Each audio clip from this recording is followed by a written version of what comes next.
out of apartment 5B.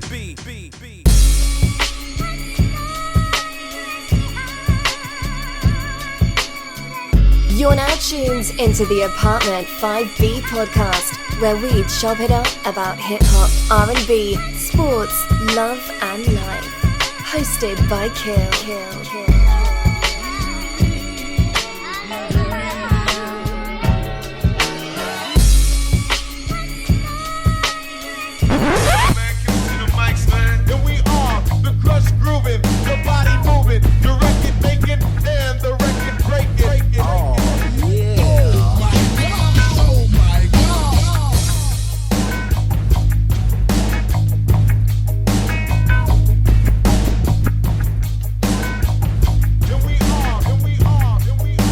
What's good? You are tuned to Apartment 5B podcast, hosted by your man Kill. I got my squad in effect with me as always, my brother Vague from BK. What's good, bro? What's up, man? Nick's up, man. I'm tired of y'all talking, you know what I'm saying? Guru belong to us anyway, so shut up, niggas. I'm hoping we actually win the series. So. Hey, it's only right I go next to the R&B guru who's nicked out today. What's good, bro? What's going on, yo? It's all about the Knicks, man. We in there 2-zip. Let's do this. All right, Tone from Into the Dome. What's good, bro? Look, man, I'm from North Carolina and I'm a Bulls fan, so I'm just taking L's, man. So whatever. Yo, now here's the thing. Easy did y'all dirty last week, so y'all done win in the Boston twice. We was just saying how the game was damn near identical. Like how y'all down 20 points both times. Bridges gets the last second still. How's it feel, Vague? How's it feel to be up 2-0? It feels good, man, because for somebody like me who had to take a pause from the Knicks, the last time they were in the finals, some contractual stuff, nothing against the fans, nothing against the players. I just wasn't feeling the front office decision. I don't think they cared about winning until now. Yeah. Now I could see, they care about winning. But also what I liked about it, being a fan of those 90s Knicks who go into the Eastern Conference Finals, battling, hard work, that was like their mantra. And to see these Knicks down twice in Boston, because if you don't know New York and Boston, we do not like each other. At all. At all. So everything, Yankees, whatever, Giants, Patriots, you know how that went, Boston. But I think in a lot of ways, what I like most about it is something that's representative of these playoffs, man. Yo, it's just been like 90s physical, out of nowhere. Like refs, like people getting pulled down, and refs is just like, what you gonna do? So I think it's been entertaining from that standpoint, and quite honestly, we'll see what happens. But Jaylen Brown and we know with Jason Tatum, just Wiggins from when he was with Golden State, they don't like the physicality. They don't like it at all. That's why they're not driving like that. And they're two of the best dudes to drive to the hole and score. You saw some of that. But they just don't, they can't get comfortable with it. But now they're going to have to, because we up and it's in the Garden now. So, JR? I'm happy. I mean, I say what Vegas said, man. You know, being a Knicks fan since 91 is, Lord, and going through them 2,000 years was the worst. You know what I'm saying? So, just to see that this team got heart, man, they don't give up at all. You know what I mean? Because even as a fan, I didn't expect it to be 2-zip at all. I did not expect this at all. I was like, all right, we may get one. May. You know what I mean? But I don't think the Indiana Pacers thought they was going to be up. Man, what? So, I'm like, yo. Pacers scrappy. Yes. Yes. That team's scrappy. Yeah. It is physical, and that's what I like about it. It's physical. Get back to that. You know what I mean? Like, that is what I like. Let them play. Like, let it. So I've been enjoying all the playoffs. I'm just happy LeBron up out of there. The Lakers is. Hey, man, come on, man. Come by. All right, y'all. Y'all know me. Let's get right into it. So, look, gotta give a shout out to my man on Twitter, Mur369-900. A minute ago, he had asked me, like, yo, Kill, how do we keep the veterans' names alive?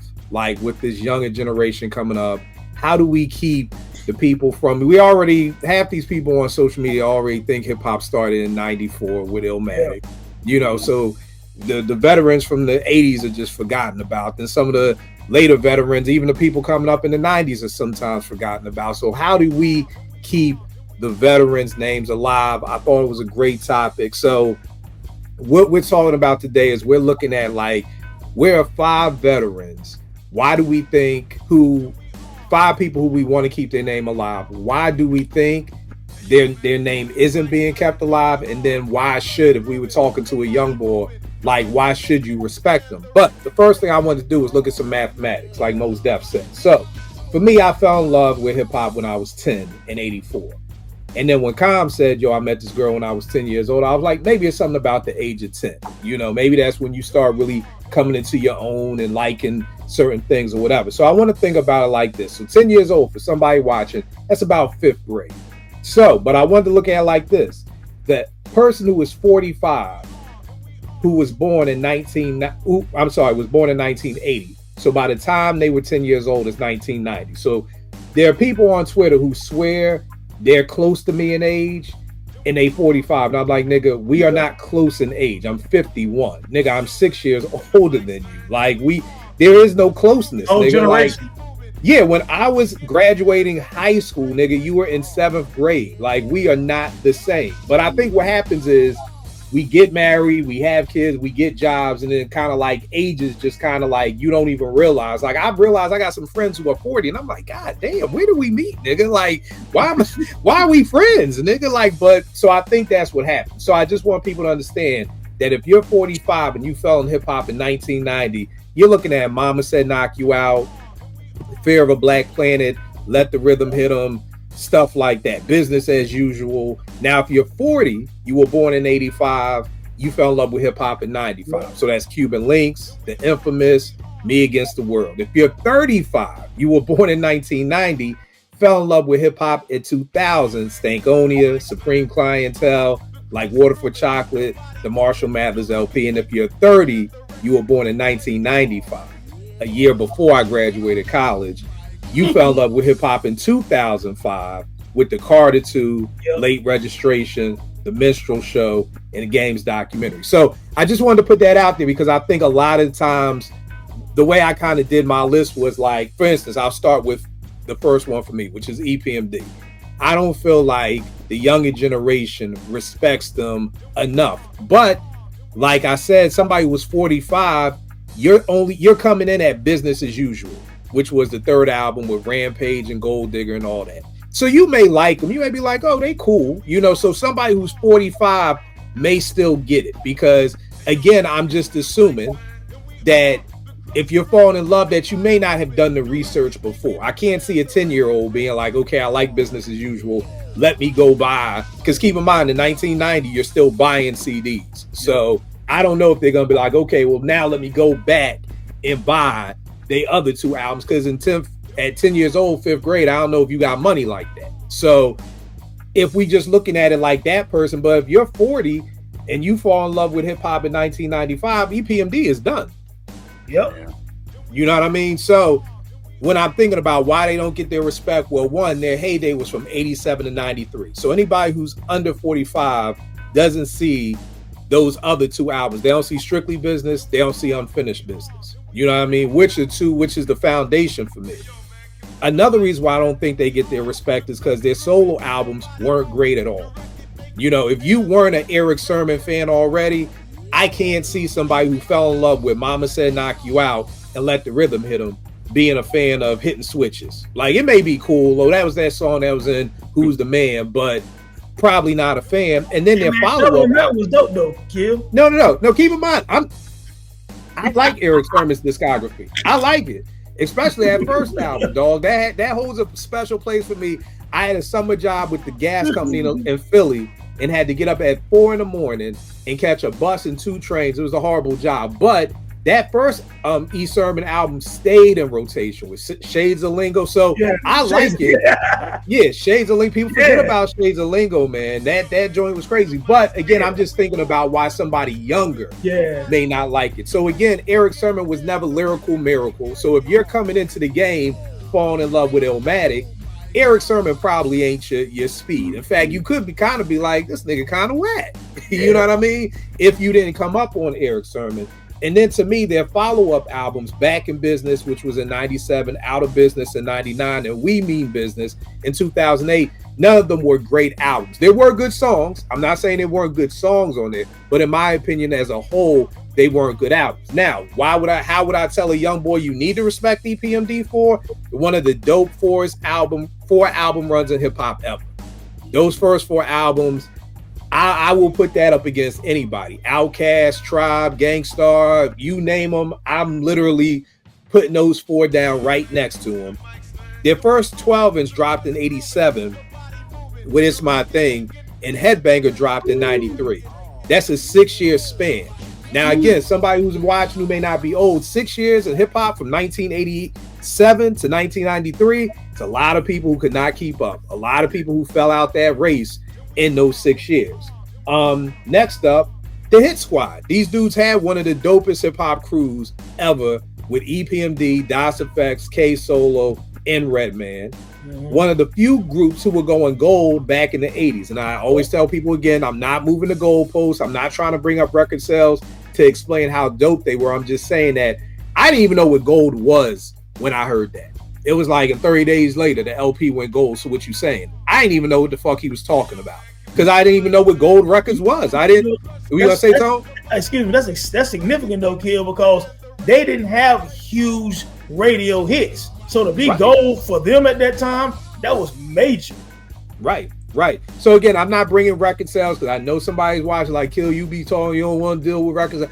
I'm just saying that at this time and point, there was a time when dope music equaled dope record sales. You know what I'm saying? So that's why it was important back then, because it was almost like, you know, who doesn't want to be on the honor roll? Like somewhere this got twisted that like dope artists don't want to sell a lot of records. No, it's the music business. That's the goal. You know what I'm saying? So that is dope. And then again, like I said, just more importantly than anything, it's crazy. I was just meeting with my man Doc. He had on the ill bucket hat. I'm like, nigga, that's EPMD. The bucket hat right there. I never seen nobody rocking the bucket hat afterwards. I'm just coming to dinner with my man in 2025. Got the bucket hat. Whenever I go to Jamaica, I got the polo bucket hat.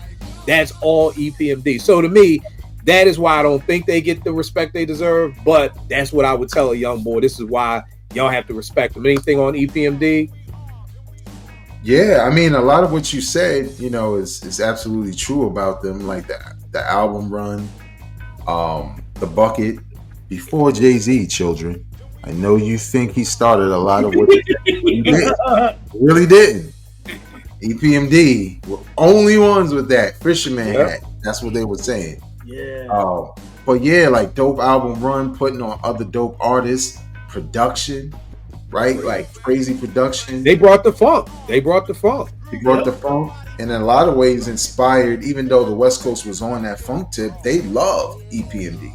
Like MC8 says it in every interview he can, that like, yo, we really fuck with EPMD because of the funk beats and all of that. So yeah, and I think, like you said, they get forgotten when you're talking about like best groups of all time, because like they're selling records, they're making dope hip hop, they're staying true to hip hop and the integrity of it.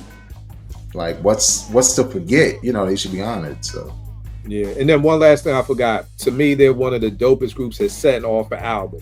When you put in an EPMD album and hit play, you're hearing Strictly Business, you're hearing So What You Saying, you're hearing I'm Mad, and you're hearing Straight from the Boondocks. It's literally like getting in the car and just going 0 to 60 in 4 seconds. Like they know how there ain't no intros, they ain't knuckling nobody down, it ain't you no press talking. Play or you put you ain't no talking, ain't no interludes. You just put the fucking needle on the record and you are off to the races each and every time. And then Veg, like you said, being on Twitter, I'm shocked that so many people really thought they was from LA. Like a lot of my people's from LA was like, yeah, I thought he was from LA because of the funk. You know, because that's what they kind of was on. You know what I mean? Yeah. So, you know, I think that's the thing too, bringing the funk. And I mean, just being a dope all around group. I mean, this is now we just talking, but I mean, these were the first niggas to really say their real name. Like this was like on some like Eric Sermon and Parrish Smith. Like rappers weren't doing that shit. This was like some secret squirrels, like on fucking the Avengers when niggas found out Peter Parker was Spider-Man. Like hip hop was like you had an alias. Like I don't know Chuck D's real name back then. I didn't know Flavor Flav's real name. Like, you know, and then it just kept going. They said it often. They said their names often. Yeah, often. And it's like, yo, here's Keith Murray. You know what I mean? Yeah. And then to your point, I was just about to say that, Reggie Noble. Reggie Noble. Like you knew their real names. Like it was just and again, it was just to me just dope. Just Eric and Parrish making dollars. I just think it is a credible group that needs more respect put on their name. Veg, who you got up on a veteran who you know, how do we keep their name alive? Run DMC. I'm getting tired of these conversations about groups. Feels like it's Mobb Deep. Sometimes it's not even Outkast because they really only care about 3 Stacks. But Run DMC gets a lot of disrespect for not really being mentioned, or even people just taking into account what they've accomplished, right?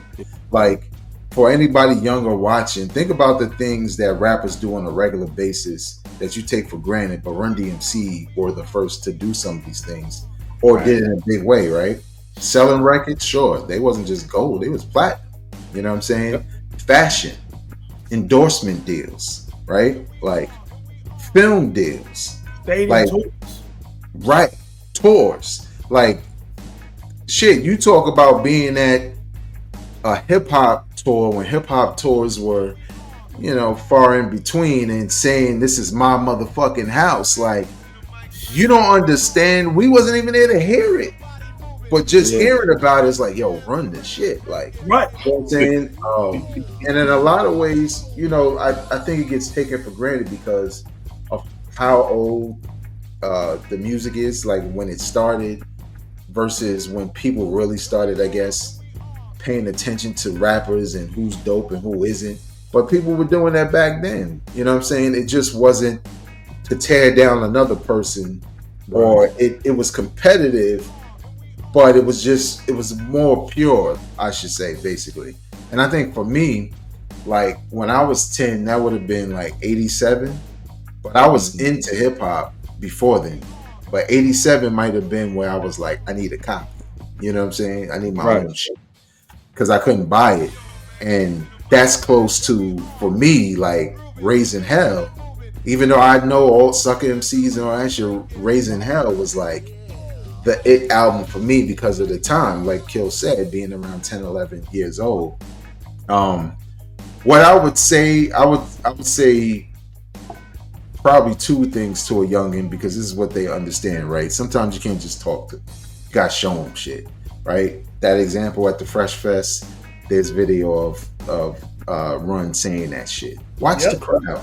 Just watch the reaction. Mm-hmm. That's back then, a long time ago for you, and this is how the hip hop heads were reacting. The other one is, damn, I forget the song, not Peter Piper. My Adidas. Beats to the Rhymes. Beats to the Rhymes, yeah. Where they were like in the public and shit. I don't know. Beats to the Rhymes had a video. Run's House. Run's House. It might have been Run's House. Yeah, Run's House play on 125th. Yeah. Like my house.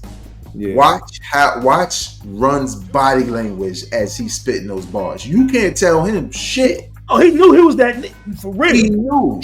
Like his whole body language is like, you know, my friend, like he all like, he not even on stage. And when I saw that shit, I was like, I want to be him.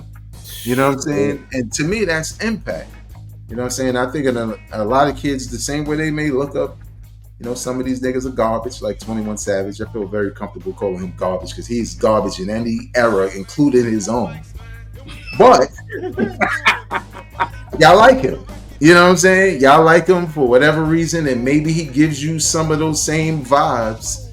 So respect the fact that somebody like Run, he's not the dude typing on his BlackBerry in the bubble bath all crazy like. He was a totally different animal. DMT was a powerful voice. Yeah, man. You know what I'm saying? And more importantly, talking about connections, or not more importantly, but Jam Master Jay was nice as a DJ. Yeah. Dumb Nights as a DJ. Discovered Onyx, 50 Cent, somebody else I can't remember. Thinking about. But discovered 50 Cent, not Eminem children. Jam Master Jay. Yeah. Put 50 on. He also taught him how to write rhymes, like hip hop. Right. Like, Told him how to songs together, like bars. not just spitting, but he taught him how to construct a song. Right. Exactly. So I think in a lot of ways, like it's a given to people like us, right? When you're talking about Run DMC, but you know, I do a lot of watching of how people or talk about hip hop on different social media platforms. And I almost never see like Run DMC getting mentioned at all. And they were bigger than everybody. So it's crazy. Hey, let me say this real quick, man. I'm sorry. Go ahead, kid. No, you got some. No. I retweet probably once a month a picture of Run DMC for these reasons, man. Like Run DMC is the reason why I love hip hop. Like my brother is 7 years older than me, and he was a DJ. You know what I'm saying? So the self-titled album is the album he taught me how to scratch on as a young kid. You know what I'm saying? So and there was nothing bigger than Run DMC for me, man. There was a reason why I still love it to this day. If you go back now and look at the documentary, when it was their turn to close the show, Run came out with that same energy a decade after they debut, and was like, this is my fucking house. You know what I'm saying? Like, he never changed that. For people who remember the swag of LL and people after LL, Run had that swag first. You know what I'm saying? And he had swag, even, you know, he was DJ Run at one point. He was like Curtis Blow DJ. Blow DJ, yep. You know what I'm saying? Like, Run was that dude, the first real cocky cat who was like, I'm the king of rock. You know what I'm saying? Like, suck MCs, dog. He see what we saying now about people being whack. Run was already calling cats whack in early 80s. You know what I'm saying? So, nah, they were everything, man. They pushed it with Walk This Way on Raising Hell. Raising Hell is probably, you know, the most important hip hop album in terms of globalizing hip hop, and they can't get enough flowers, man. Like, I'm gonna be quiet, but I love Run DMC, man. So it is what it is. I had them on my list today. He stole my point. Bro. I mean, shit. You look right here. You look right there. Right, yeah. Like, ain't no way there's something going on in here. And I mean, I think too, just to add, I mean, the endorsement deal with Adidas. Like, there was a time when they were, and again, people watching, I always try to say they might be, because there's always somebody. I want to say they were the first hip hop group with an endorsement deal with a sneaker company. You know what I mean? With Adidas. You know what I'm saying? Which then led to Jazzy Jeff and Fresh Prince with Lecoq Sportif, which led to LL and Stetson Sonic with Troop, and eventually what led to Jay getting a deal with Reebok and 50 getting, like, that's all from running back in 86, 87, y'all with my Adidas. Yeah. You know what I mean? These dudes had us walking around with no shoestrings in them, just like they said. You know what I mean? I've seen some dudes get flipped upside down, they sneakers taken off their feet because they have no shoestrings in them. But that was all Run DMC. So again, and it's all like you said, with Walk This Way, I'll never forget the first time I heard it. I was like, I don't know what the fuck this is. Why they rapping like this? What the hell? You know, because I never heard of Aerosmith before. But you see what that did for hip hop. And even when somebody may say it was a crossover song, you also have to understand that Run's brother was Russell Simmons, which some people may not know. So you're talking about somebody who was constantly pushing marketing on them. Constantly. So the same way you saw Biggie didn't want to do Juicy, but Puff was like, nah, you got to do Juicy to do this. Run and them didn't want to do that. You know what I mean? They used to just rhyme over that break beat in the beginning, that drum break. And Russell was like, fuck it, let it go. And let's see if we get Aerosmith. So again, before people get with the crossover, but again, Run DMC was the first major hip hop group to be in rotation on MTV. So you got, and that was from Rockbox. So this is before even any Walk This Way. If anybody wants to say they sold out, they were the first doing that. So definitely great pick, Vay. Got to put a lot of respect on their name. What you got? And real quick, just for those who might have went with that narrative of them crossing over, when you look at the video, it's basically built to show you a hip hop side and a rock side. and then they come together. So there is no real crossover. It's just more so like we could rock together. But in the beginning, you see when they break the hold, they sitting there like what you doing over here? Because it's the hip hop side. So I think in a lot of ways it's just overblown. Like it's cool to not like the record, but don't say something that's not true. So, and you know what, Vague? Here's a great point that a lot of people don't think about from a Digger perspective. Most of the break beats that we were rhyming over were rock break beats. Facts. Yeah. Here we go with Run DMC Live at the Funhouse. That's Big Beat. Yeah, that's Big Beat. You know what I mean? So again, so many of those joints that we was rocking over, like I said, we would, and for people watching, the breakbeat is just when there's a solo of the drummer and the DJ would just take it back and forth and give you those drums. So that's the thing that when you're listening to Walk This Way in the beginning, those are the drums that niggas will rock to. You know what I'm saying? So it's really not a crossover because we're rocking to a lot of the stuff. A lot of the drums that people love are white groups, because you got to remember white groups had those big sounding drums. You know what I'm saying? I mean, JR, correct me if I'm wrong. I mean, there's some great drums in R&B, but they're not big. Like breakbeat drums, like rock drums. So that's what we were rocking over. So even when people be like, I ain't like rock box with them guitars, you just got to understand that that's what he was rocking over at that time. So just want to throw that out there too, because a lot of shit that y'all sampling are white folks. So just want to keep that in mind too. JR, who you got up first for your list, bro? Well, all mine is R&B killer. I ain't got no hip hop this time. Good, because I ain't have time to do R&B, and I was like, that's fine. That's fine. I'm gonna start with Tevin Campbell. I don't think he gets the respect that he really deserves at all. People don't see it. They see us going up for Can We Talk, and that's it. He got more songs than that, people. But you know, I think he don't get his just when you coming out, and y'all know who Michael is, and Michael said this dude sings better than me when I was a kid. And then you got Prince on your album, and you got, you know, I'll Be Sure who y'all need now. Right. And then you got LA and Face on your second. It was like between 90 and 95, there was no dude that can really rock with Tevin at that point. That's why it took Usher a minute.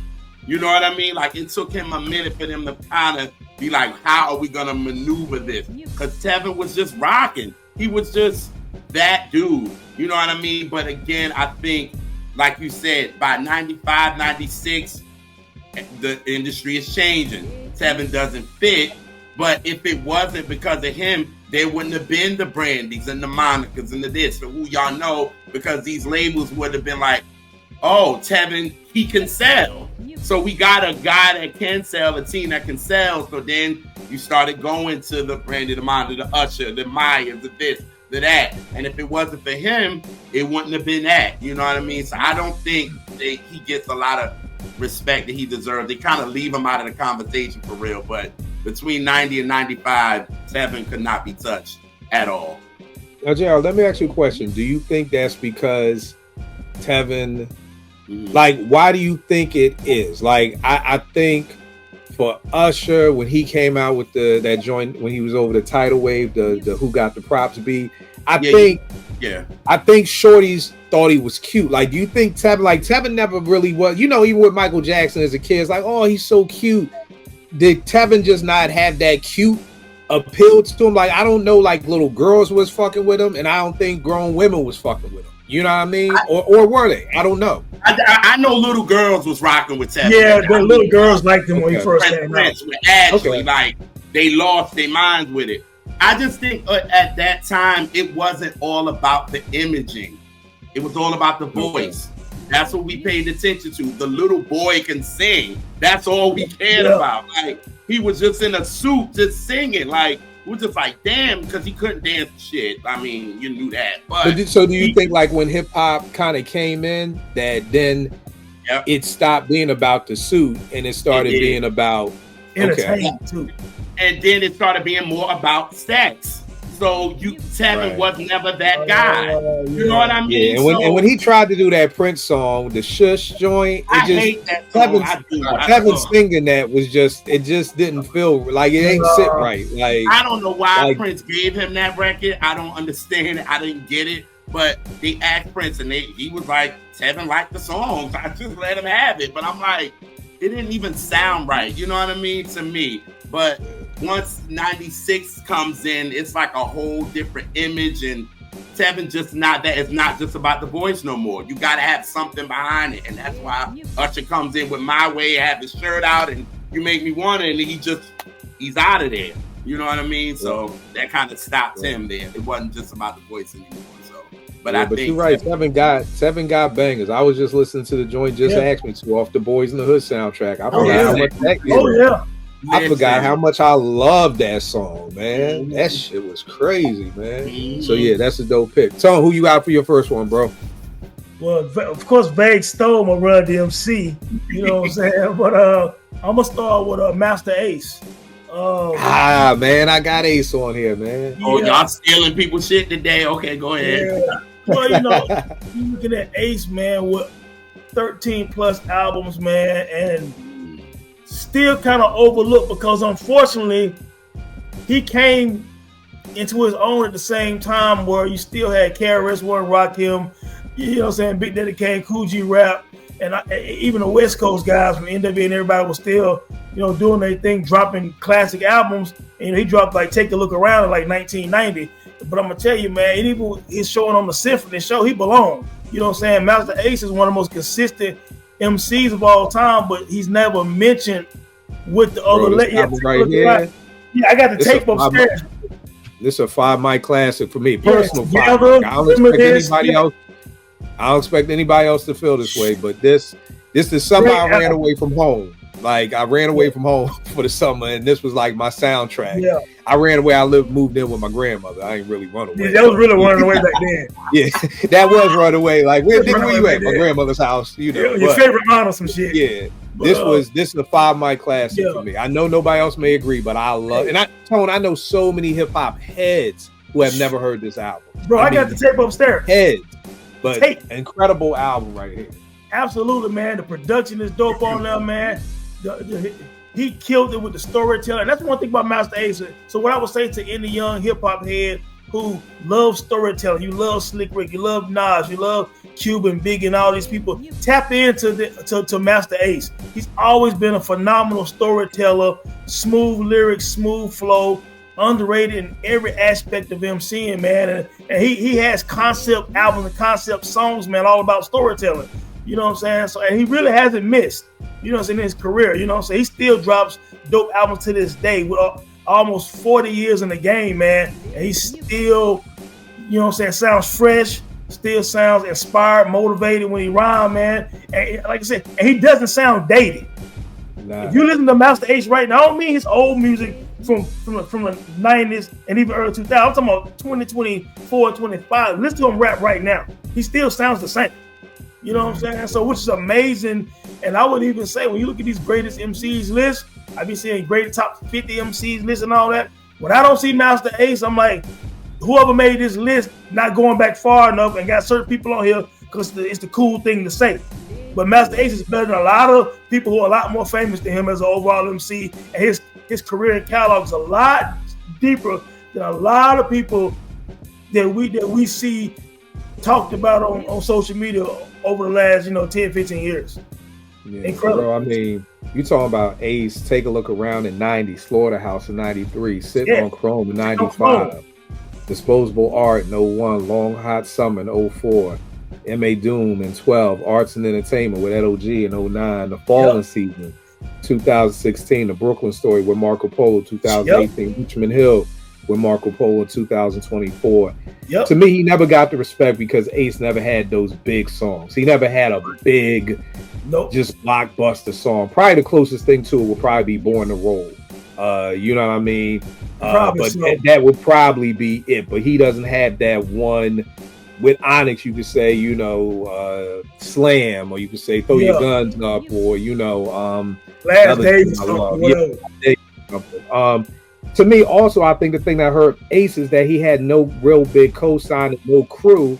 And when he got down with the Juice Crew, they was basically damn near disbanding when he got down with them. Like, that's the other thing. Like, this dude is really, you think about it in terms of the why, it's almost like he's out there like Bodie. You know what I mean? Like, he don't want to be with Marlo. Barksdale is dead. You kind of just floating out there by yourself. So the fact that Ace has been able to stay relevant for 20 plus years with nobody having his back, nobody, you know, screaming his praises or nothing is crazy. And then I think another reason why Ace doesn't get a lot of respect is changing his styles. Like, when you think of Take a Look Around, it sounds totally different than Sitting on Chrome. Yeah, I know a lot of niggas who was like, nah, I ain't fucking, he on that West Coast shit now. I ain't fucking with Ace. You know what I mean? And when he goes from that and then he goes into the concept albums, it's like, now, like, so I think like his style has changed so much. So I think that's it. But as far as why they should respect him, this nigga got thrown onto the symphony, which many people consider the best posse cut ever, at the last minute because MC Shan didn't show up. So you I'm just glad get Shan thrown, didn't show up. exactly. You just get thrown into the symphony with Craig G, Cool G Rap, and Big Daddy Kane, and nigga, we want you to set it off. Like, and he did an amazing job of setting shit off. You know, shit, he got one of my favorite lines. There's a sign on the door, no biting allowed. You know what I mean? First album was 1990. The album he just dropped was in 2024. That's 34 years. Yeah. Incredible.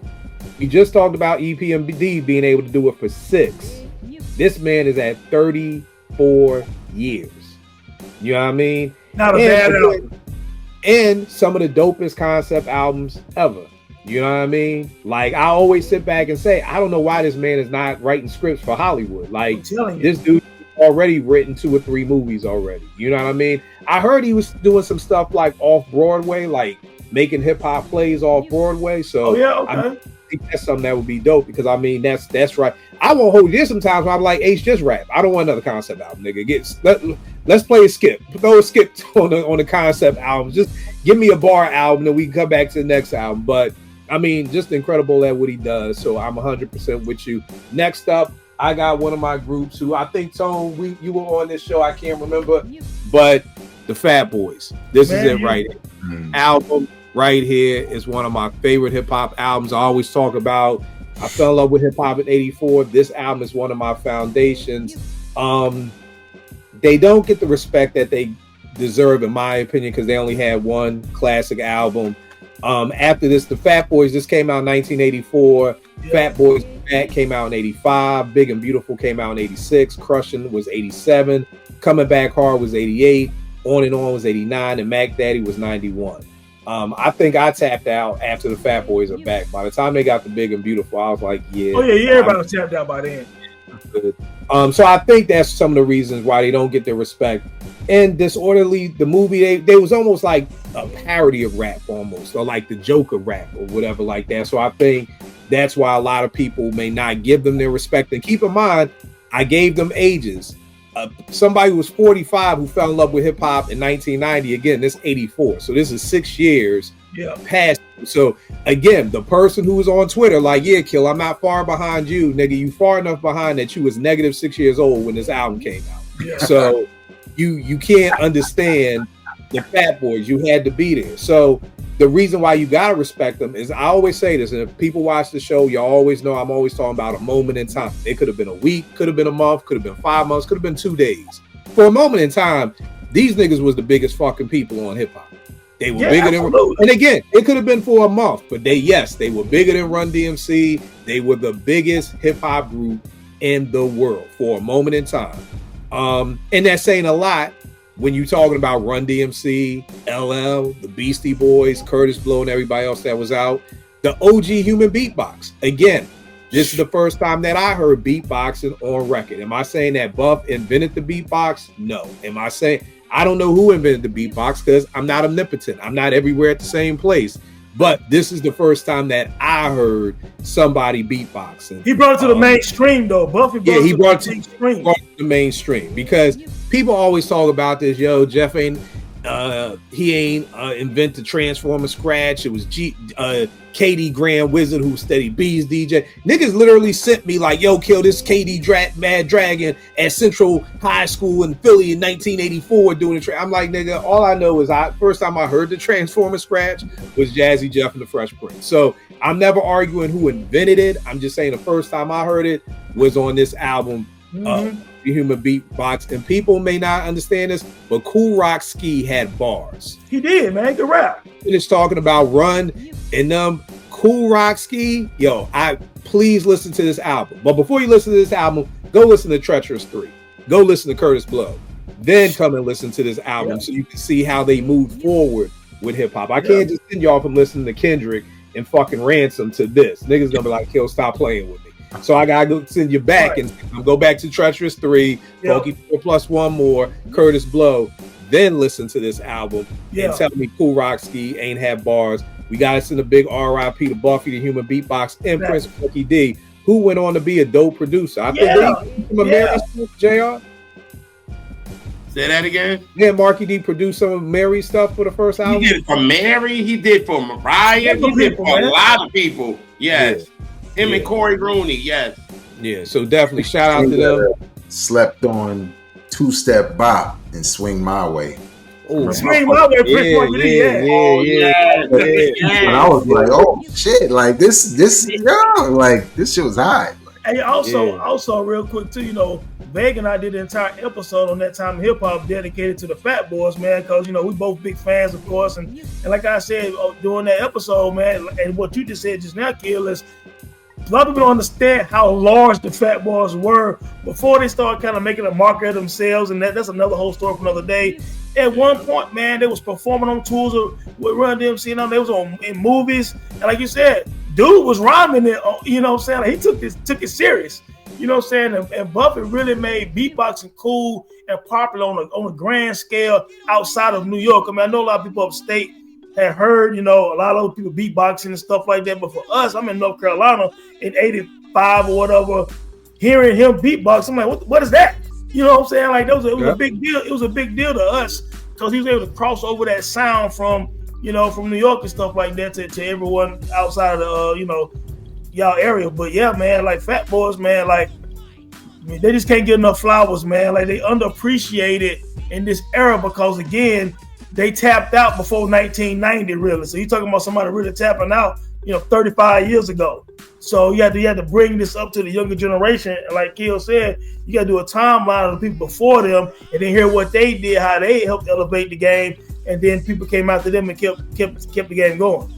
Yeah, I mean, this joint right here, I mean, bro. And then here's the crazy thing about this album. It's only 7 songs. Like, that's the thing, too. Like, now you drop this an EP. Like, but in 84, you got A side and the B side. Like, this was the album. That was normal. And I think the other thing, like, the gift and the curse was they were able to cross over and get, like, similar to Run DMC, get the movie deal. But the curse of it was they was almost like the guinea pig of the crossover. So it's like, okay, hey, make a song with Chubby Checker. Like, nigga, what? Yeah. Like, the Fat Wipe It Out called the Twist.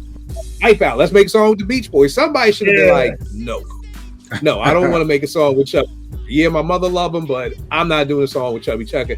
And I think that's kind of like what a lot of the other groups didn't do at that time. Like, you didn't see Run-DMC making songs with Little Richard, or you didn't see, Houdini trying to make a song with Smokey Robinson. Like, you didn't do that. So, but I think that's it. But definitely Fat Boys Veg. Who you got up next, bro?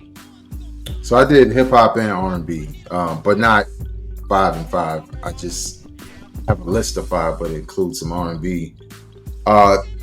This one, it probably seems funny to say it to people of a certain age because they probably feel the same way that I feel about them.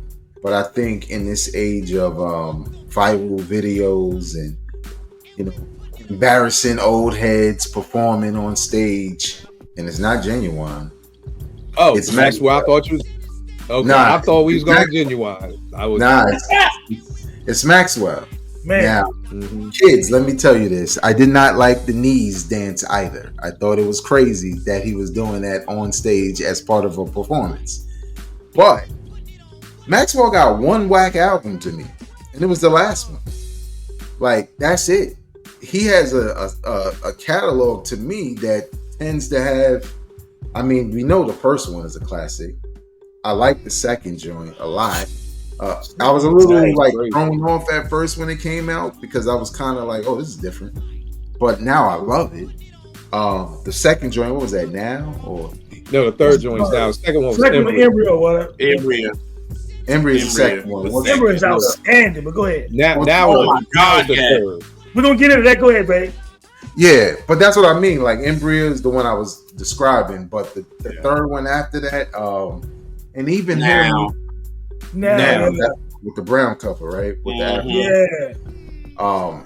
Then he started the Black Summer Night series. Also, can't forget the live album that came out earlier. 97, yes. It's almost like his lost tapes, right? It's almost like that by itself is a classic. The renditions, how he flipped songs that we already love into newer versions that sound even better. Even when he decided to go full on R&B and let Candyman produce and help him with Fortunate. When I heard that, I was like, I need to hear more Maxwell like this because. And here's the funny part: the story is he didn't even like that song. He didn't. Word? He wanted life. He wanted life. He wanted the KC and JoJo joint. Yep.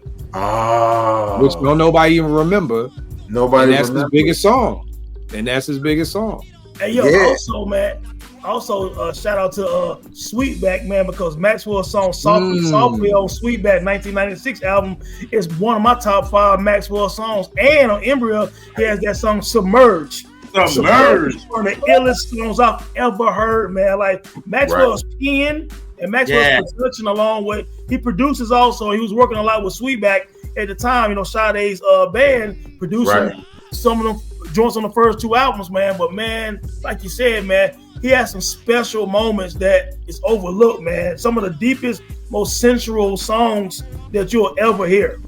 Yeah, and look, I'm glad you said that about Sweetback because before his debut dropped, and I've said this on here before, on Morgan's campus, one time where like a lot of people were like home for, I think it was like a holiday weekend or whatever, and they had this concert that sounds crazy now. Who was there? Yeah, but Maxwell was unknown, right? Because Fugees just blew up. Fugees, Maxwell, George Clinton. Tell me, Ruth Theory. Like you hear that now, you're like, what? And it wasn't even enough students. It was basically enough students to just come up to the front of the stage, y'all, and that was it. Because it was pretty empty on campus. I had to find this joint right That's there. It, bro. Yeah. That's it. Speaking of Groove Theory, a Mel Groove track, You Will Rise on there is crazy. That's it. Hey, JR, I'm not just hip hop, my dude. I know. Yeah, this Sweetback joint, man. It's a classic right there, Gil. I used to play that joint on EAA. Yeah, that's crazy. Crazy. Yeah, but I mean, again, you look at his catalog, you look at what he's accomplished, and I feel like I see some people, and even some people who are familiar with what he's done, his work, kind of looking at who he is now. Like you get to know his personality a little bit more. You see videos. He's a hip hop head too. Yeah, he a big hip hop head and all of that. I just think you need to get more flowers for. And you see some of it because that last single he put out, everybody was like, "Oh shit, hold up!" Like Al Green joint. Yeah, everybody's like, "Well, wait a minute, this is what we talk about, Maxwell. Like, get back to it." You know what I'm saying? So, I love Maxwell, bro. I think he should get more props. But if I was telling somebody younger, just listen to the music, man. Because if you listen to even you listen to the first 2 projects, if you don't feel that, then you're not even interested in soul music. You're not interested. Right. For real, bro. I mean, Veg, I think you said this joint right here, this Unplugged was just perfect. It's perfect. First one is 5 mics to me. Black Summer Nights, the OG one, is 5 mics to me. Please go to YouTube, watch the behind the scenes of them in the studio working on this joint.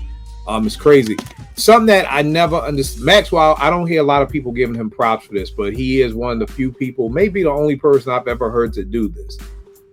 He'll take a fast song and remix it slow. So we all know about the something, the fast version. And the mellow. Love Jones. Mellow. Yeah. On the Love Jones soundtrack. On this album, he has a song called Was My Girl, which is a slow joint. If you listen to the Best Man soundtrack, he has the fast version of that called As My Girl. As My Girl. So I've always wondered why more people don't do this. Totally oblivious. JR, I always wanted a slowed version of Luther's Give Me the Reason. I just thought a slowed down version of Luther's Give Me the Reason.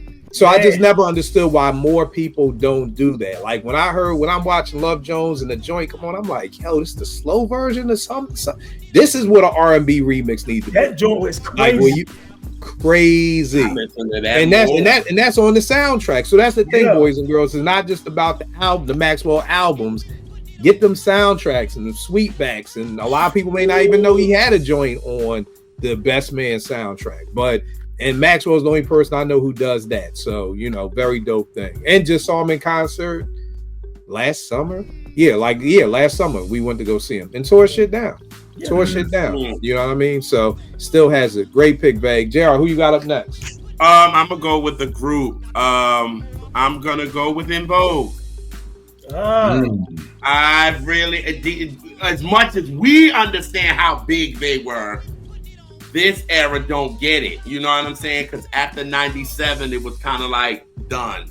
You know what I'm saying with them? Because then a whole new thing of girls was coming in, and then Destiny Child came in, and it was done. You know what I mean? And then Dawn left, so it kind of messed up the vibe of the girls because she brought like that young vibe to the girl group. And once she was gone, it was like, you're missing something. But people just did not understand. They were the first before all of these girl groups. It was them. So I wish like En Vogue might have had like a reality show or something, because that's how we're learning about the Escapes, the SWBs, this, because they got all these reality shows, so they're keeping their names out there.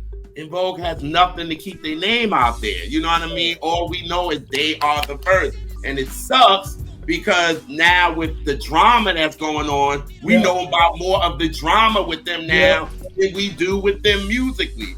You know what I'm saying? You got Dawn living in a car, and all of that mess, and then it's just man, crazy. They were everything, bro.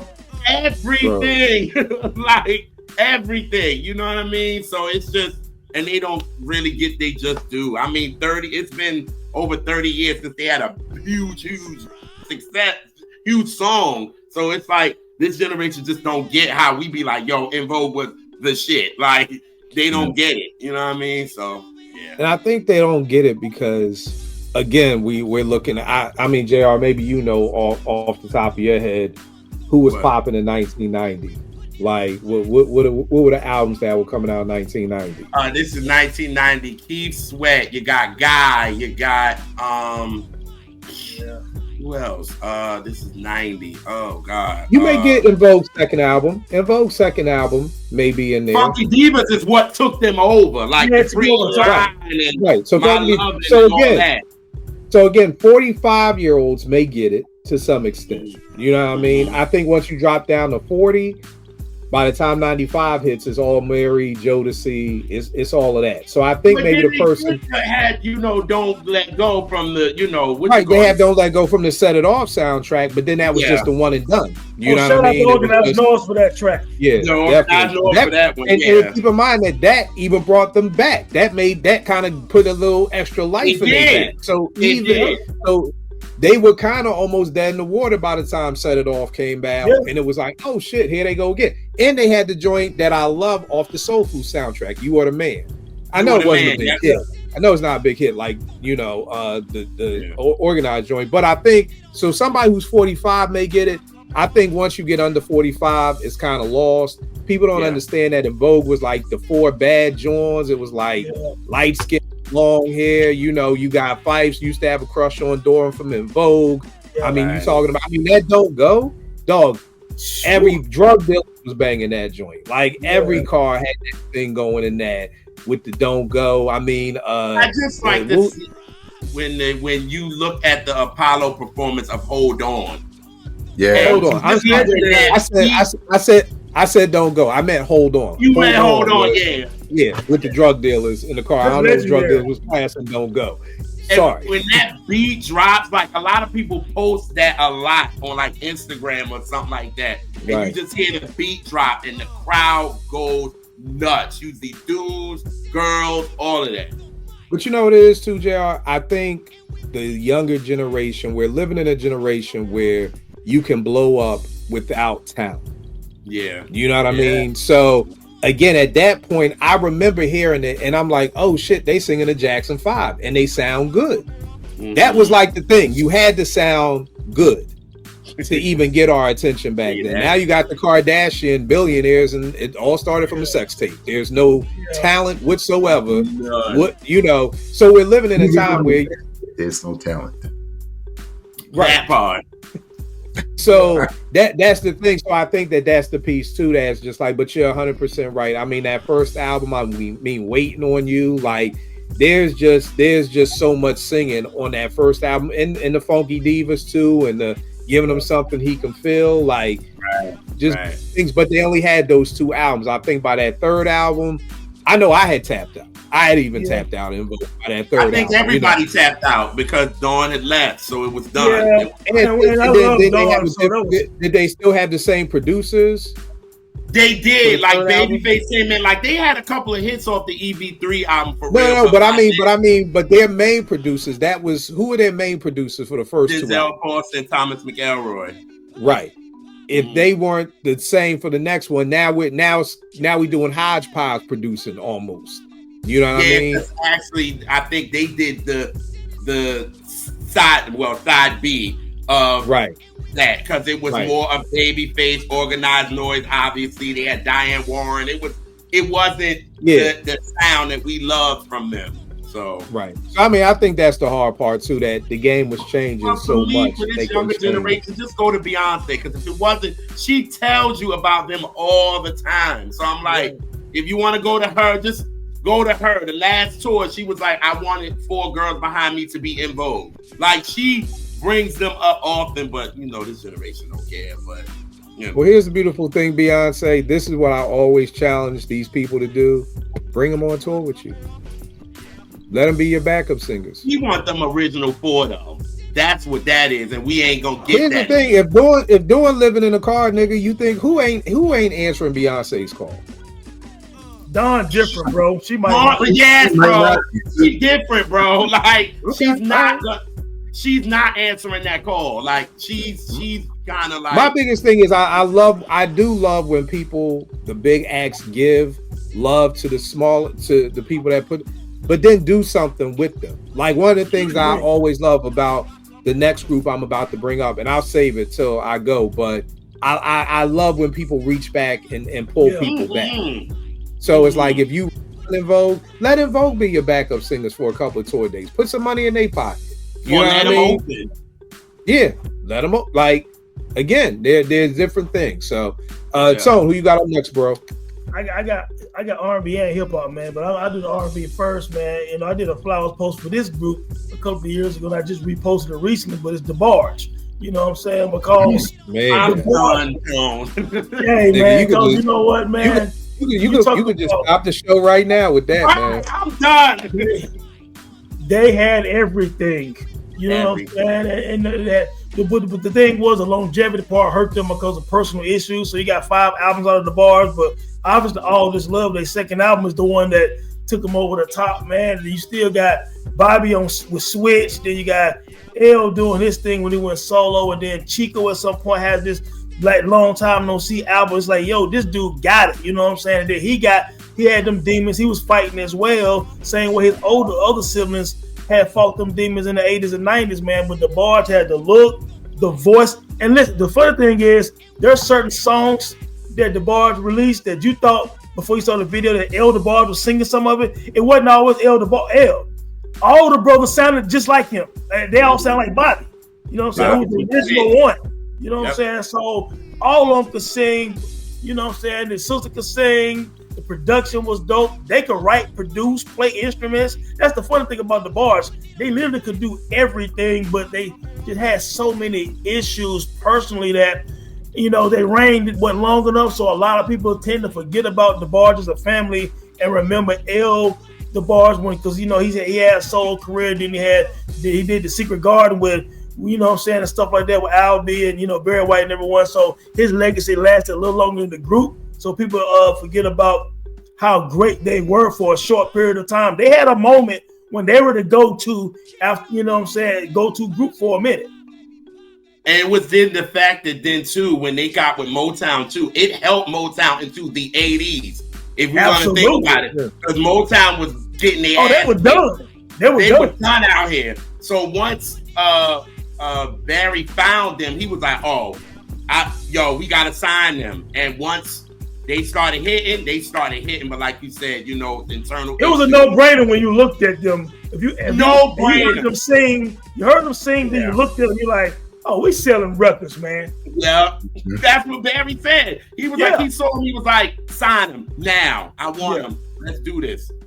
I mean, I think the crazy thing with DeBarge, bro, is just their music is timeless. Like, I remember hearing I Like It. And just, it's similar to how I'm always talking about Rakim. I'll be like, I hear my melody be like, can't get better than this. Then you hear Be His President. Then you hear I Know You Got Soul. You hear I Ain't No Joke. It just keeps getting better. And it's just like, time will reveal. And then you just keep going with like just all the hits. You know what I mean? And yeah, man, and I love the fact, that, SZA just sampled the Switch joint, you know what I mean? Which is bringing life back to Switch and everything like that, which was crazy. I think L had his daughter was on Instagram like, yo, SZA just sampled Uncle Bobby. Like, you know what I mean? Just that musical family, like you said, they're demons. But I remember 84, I'm 10, and I'm just like, yo, it's like this the new Jackson 5. I mean, I know it sounds stupid now, absolutely. But as a 10-year-old, it was just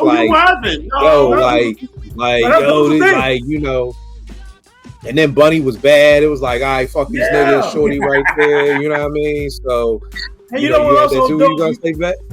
Oh, go ahead, back. No, I'm sorry, Tony. No, Tony, what you say? I'm gonna back.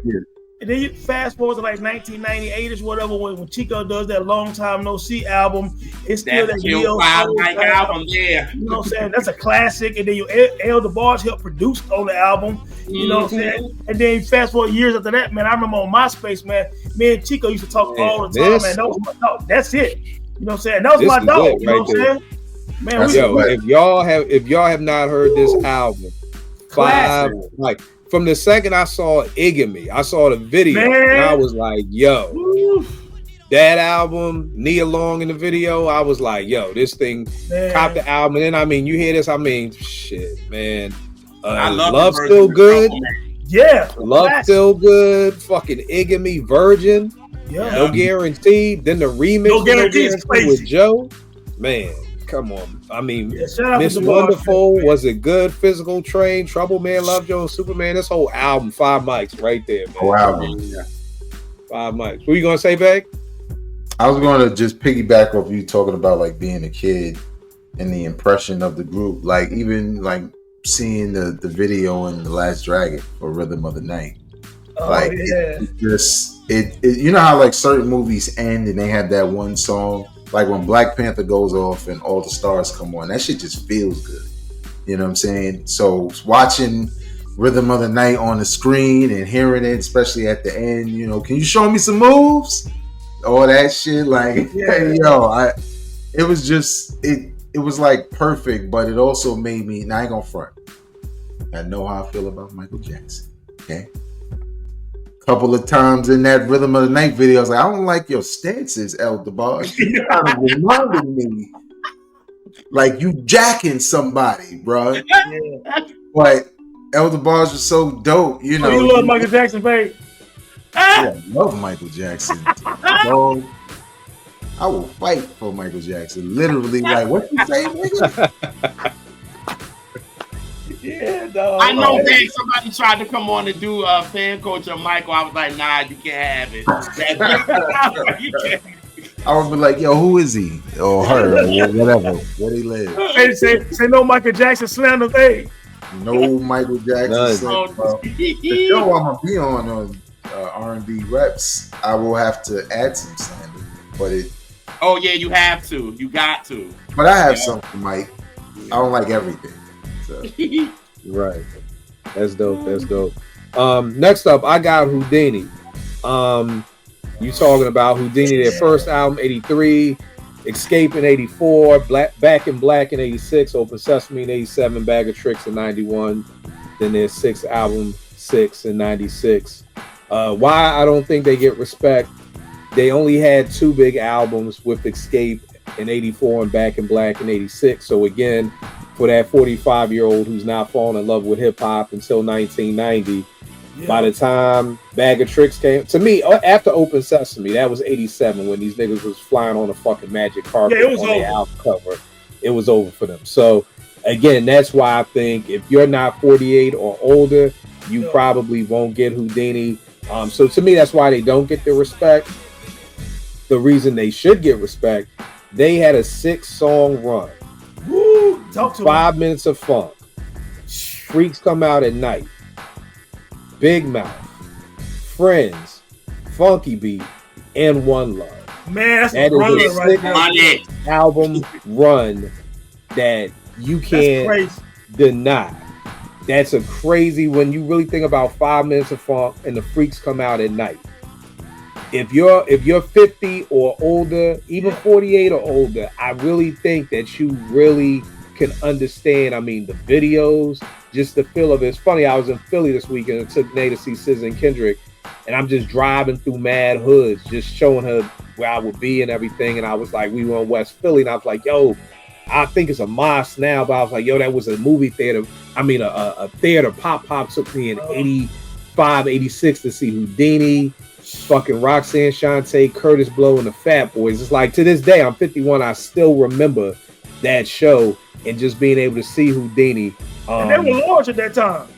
Yeah, and again, this is very similar to Run DMC. For a moment in time, Houdini was the biggest rap group in the world. Like this shit was like WWF wrestling. Like one time Hulk Hogan had the belt, then Roddy Piper had the belt. Maybe Piper didn't have it for too long, but he was like, this is, it could go back and forth. Like, you know, shit wasn't as edged in stone as it was like once we get into the 90s. One Love was one of the first hip hop songs ever. UTFO's Fairy Tale Lover was number 1 because that's 84. LL's I Need Love didn't come out until a year later. And like I said, just an incredible group. That 6 album run is just crazy. I mean, the videos was dope. Seeing 5 minutes of funk, seeing a young Jermaine Dupri in the video, which is what I was going to talk about with the Beyonce, because when Jermaine Dupri got So Def, their sixth album called 6 that dropped in 96 was on So Def. So Jermaine signed them back. Like, yo, y'all, you paid it forward. Yeah, like you took me on tour with y'all, let me come on tour with you and dance and all that shit. I'm in a position to be able to put y'all on. He signed them to So Def and brought them off for that album. And I'm like, that to me is love. That to me is real not one too. Jermaine Dupri, a real one. Jermaine Dupri, not this what I'm talking about. Beyonce saying, oh, En Vogue, yeah, we'll do something for them motherfuckers. If they helped your career, they pushed you. So I love the fact that Jermaine Dupri said, yo, come on over here. Y'all need a deal? I got y'all. Like, to me, that's what the game should be about. Not just shouting them out in the video or shouting them out in the Jagged Edge remix. No, help them brothers. You know what I mean? So definitely that R.I.P. Ecstasy. Again, one of the greatest groups ever, the group that I love dearly. Veg, who you got up next, bro? Up next, I got the BIGDAWDYKANE. Can you stop for a second right there and just talk about how we would practice that over and over and over again until we could get it right? I couldn't say it until like late 90s. I couldn't fucking do it. It was like this was people watching and I know it sounds stupid because now in 2025, like he just spelled his name.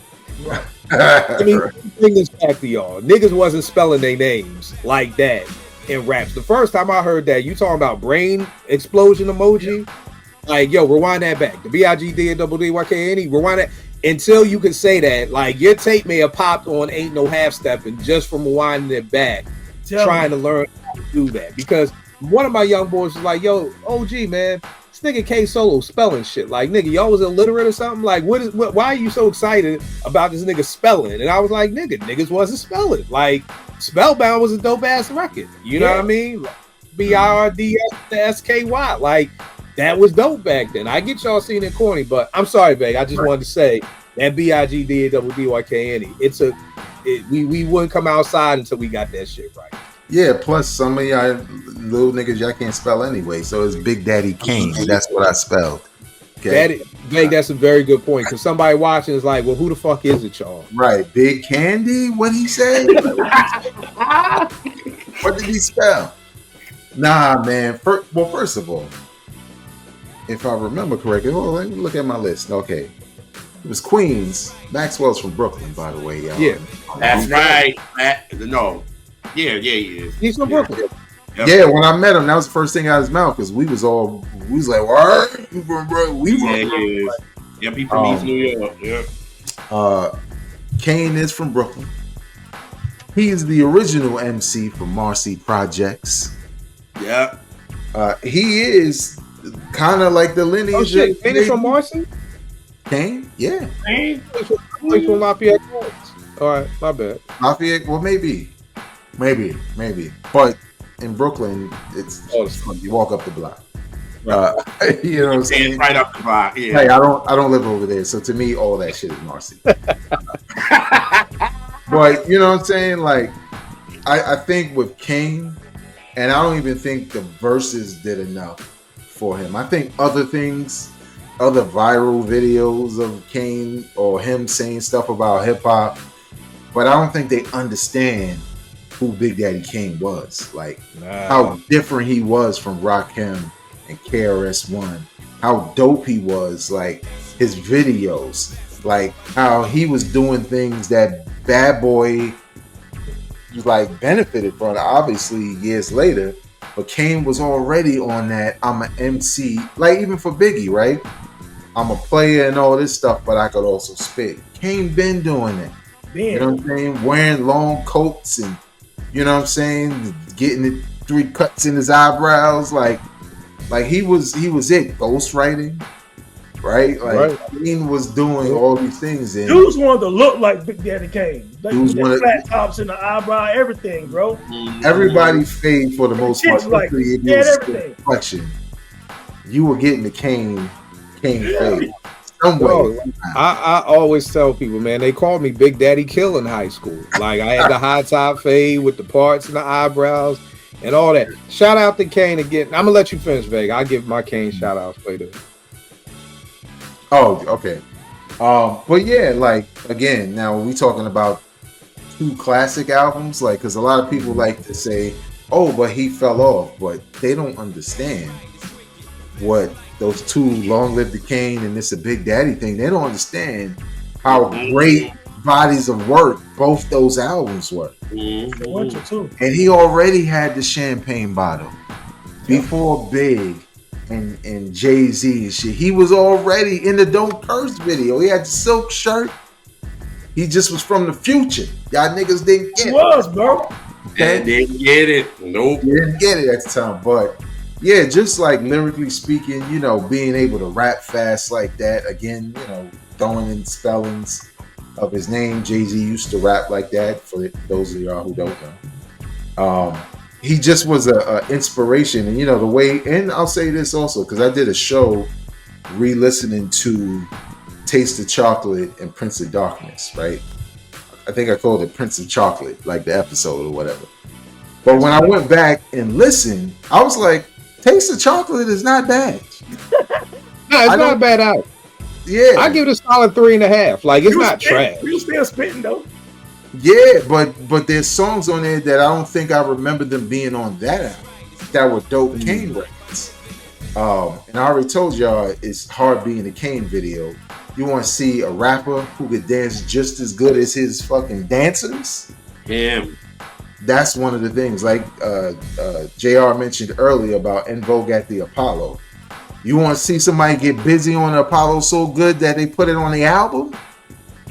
Check Big Daddy Kane type shit. So he's doing that now. Right, he doing it now. He dropping microphones, freestyling and shit. He like pimp coat on, like he's. And sometimes when he pops out and does a new verse, I'm like, I think I want a Kane album more than a Rakim album because and that verses, man, he still the way he was spitting breath control, the way he looked, just like Joe Budden said. He said, man, dude just still was fresh. You know what I'm saying? He ain't missed a beat, man. Like, he was so clear in his delivery on stage at the verses, man. Like, he just showed what kind of MC he really is, man. Like, forever. He's still dope when he perform, yo. Yeah, I think to the topic, one thing one of the reasons why I think it happened is because once he put out, what is it, Prince of Darkness is pure garbage. Like, make no mistake about it. It's not good. And I think at a time where if you put out something whack, at that time we was like, oh, you're over. We just not listening to you anymore. So it didn't matter what he did after that. But I think what I would tell somebody now, I mean, I would tell them, I was like, you know, if you were really into Jay-Z and just all of Jay-Z's catalog, you know, unreleased mixtapes and all that shit, his history, listen to Ether. Your ass went from Kane to Irv to Big. Like he said, Kane, there's a reason. And it's not just the Brooklyn connection. Kane was a heavy influence on Jay-Z in a lot of different ways. And a lot of MCs in general, because he just brought a different style to hip hop lyrically, but also how he marketed himself, especially as a dark-skinned brother during the light-skin era. You know, the 80s. We talk about I'm about to talk about how Kane was the Rosa Parks for dark-skinned niggas. Like that. Like that nigga was the Rosa Parks for us. Like before Big Daddy Kane, girls was like, you cute, but you too dark for me. Like after Big Daddy Kane, I went to high school and I was just like, what the fuck? Like what happened? Like now everybody loved me now. And it was like Bobby Brown, Big Kane, Rock, all the people. It was like Eddie said, there was in '84, he was the blackest nigga in Hollywood. Like him and Charlie Murphy is the blackest niggas walking through Hollywood. So he lives here. You know what I'm saying? So, yeah, Kane lived down there now. Yes, yeah, run into him all the time. I used to run into him all the time, man. First time I met him, man, he was exactly what I expected, man. Just like you said, cool and humble. You know what I'm saying? My impression on him, man, very dope dude, man. For real. Yeah, I think the biggest thing with Kane, Vague, like you said, he was. Everything in life to me is about timing. And what he was doing, hip hop wasn't ready for. I remember watching the Don't Curse video and being like, yo, what your man got on? Like he done went from Rosa Parks. He done went from free and dark skinned niggas to, yo, what your man got on over here in the video? He got a silk shirt on with a bottle. You didn't understand. Yeah, like what's wrong with your man? Like, I'm like, this nigga really went from like Rosa Parks to this nigga. Like, and people weren't ready. Hip hop wasn't ready for that lifestyle that Kane was at right then. But then, like you said, you fast forward 5 years and now it's fucking Jay-Z on a speedboat with a silk shirt on and champagne. And it's like, now they ready for it. You know what I mean? I know Kane had to be like, these motherfuckers, man, I gave y'all that 7 years ago and y'all crucified me. Y'all threw me under the bus. Now look at this nigga who I helped put on doing my shit, like, but you know, Vague, like you said, man, these two albums, man, again, people ask me all the time which one. To me, it's like Midnight and Low End. You can't go wrong with either one. You know what I mean? I always pick this one just because this is 89 and I was learning how to drive, and this is what was always in the car with me. And just because with most of the albums that came out in 88, like we're always saying, because people had 12-inch deals, most of this album I heard already. You know, like 98% of the albums that came out in 88, we heard 80%. We heard Raw. We heard Set It Off. We heard On the Bucks. We heard Ain't No Half Step. We heard Just Rhyming with Biz. So the only thing left is like Long Live the Kane, Word to the Motherland, and Mr. C's Master Plan. Like, you know what I mean? So we already heard so much of the album, but you can't go wrong with either one of these. R.I.P. Mr. C too, who's Big Daddy Kane's DJ before. Because some people only know him from Hot 97 and don't even understand that, you know, he was Kane's DJ right there, Mr. C. So, you know, definitely. And look, imagine that, right? Kane basically being a mentor to Jay-Z, and then you have Mr. C discovering Biggie. Right? Yeah. Wow, that's right. It's crazy. Yeah. JR, who you got up next, bro?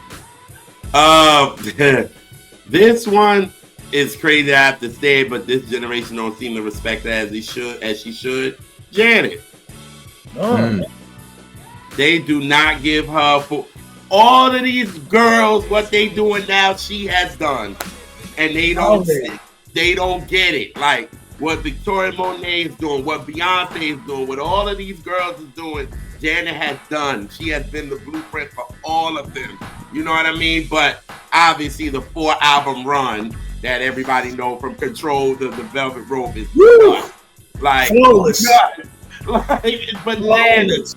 It was at one time like we did with Keith Murphy. He was like, it was one time that she was kicking her brother ass. Like for real. Like that's how crazy her run was. You know what I mean? But people just don't give. And then I think after Super Bowl it went. Yeah. You know what I mean? After the Super Bowl, that's now help me understand, how does seeing a nipple mess up the world? It's a nipple. It's Janet Jackson's nipple. Like, how did that backfire? It was fake outrage. It was completely fake. Because I was just like, Madonna did that shit back then. Y'all crucified her for 2 weeks and then that was it. But then Janet does it for like 2 seconds and everybody loses their shit. You know what I mean? Because Janet was just like, I'm not bowing down to y'all. I didn't do it on purpose. Like, it was whatever. And hey, JR, question for you. Yes. Was Rhythm Nation a concept album? Yes. Okay. Yeah. They start, yes, because that's what Jimmy was saying in the beginning. Which is an incredible album, just unbelievable. He wanted it to be that because the label wanted them to put them first 6 songs at the end. Gotcha. They wanted the album to be called Escapade and then have them out at the end. That's crazy. Yes. But Jimmy and them was like, hell no, we need to hit them hard off the break. Like, let's knock them dead. And they was like, and they had to fight for that because Rhythm Nation has some shit in them, man. That's some old It Takes a Nation to Million, the R&B version. You know yes, that's like her. That's her. What's going on for real? So it's like they thank God she did, but they didn't want to. They, you know, the label kind of fight that. It was an awesome album, man. Yeah. Then they even wanted to fight because they wanted If to be the first thing or not. That's the way love goes. So it would have been crazy. Wow.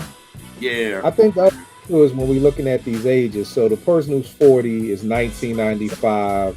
Yeah. Looking at this, so in 95, the Janet album came out in 93.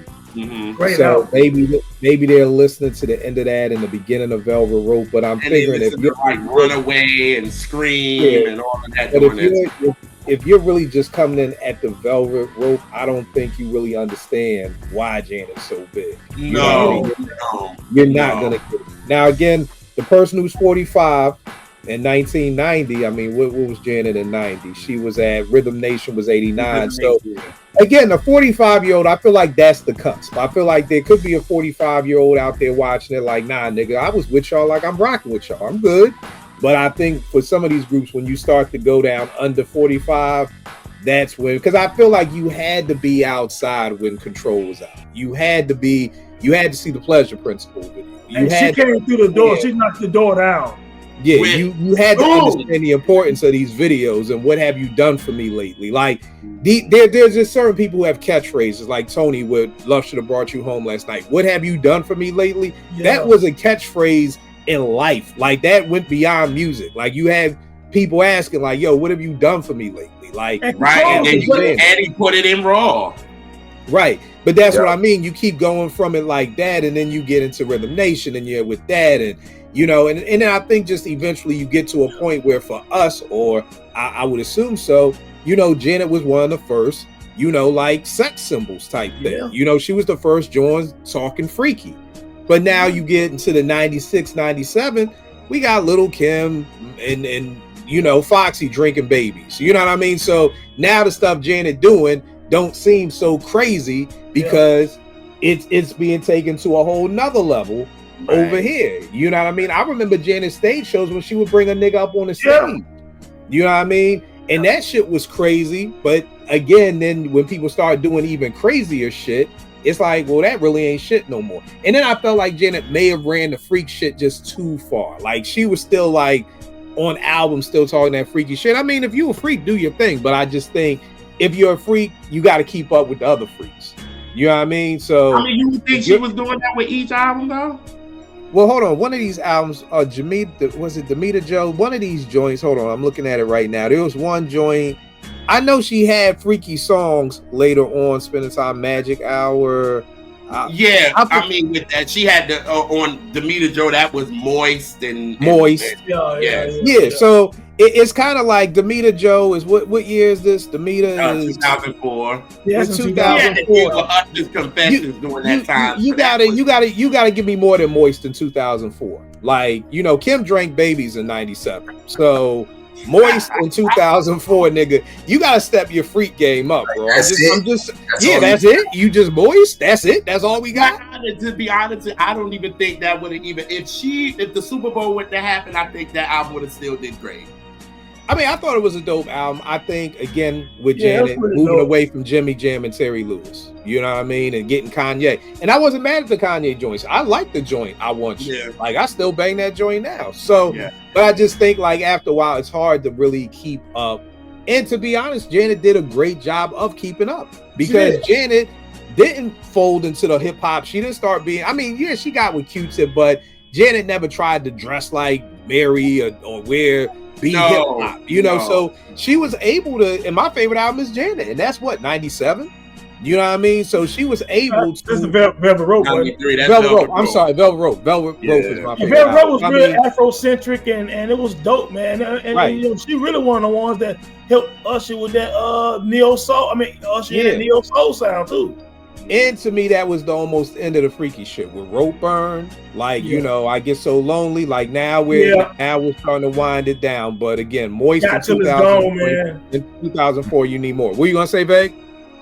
Yeah, you kind of said it, but I was gonna say like that with that age, and if you're coming in at, I don't know, Janet or Velvet Rope album, like you said, it almost feel like those 4 albums from Control to Velvet Rope are like a story arc, you know what I'm saying? Like, and it was a development of her, and what I like about it is the fact that she kind of catered to the time, but in a very smart way that never made it look like she was trying to be young, she was trying to be hip.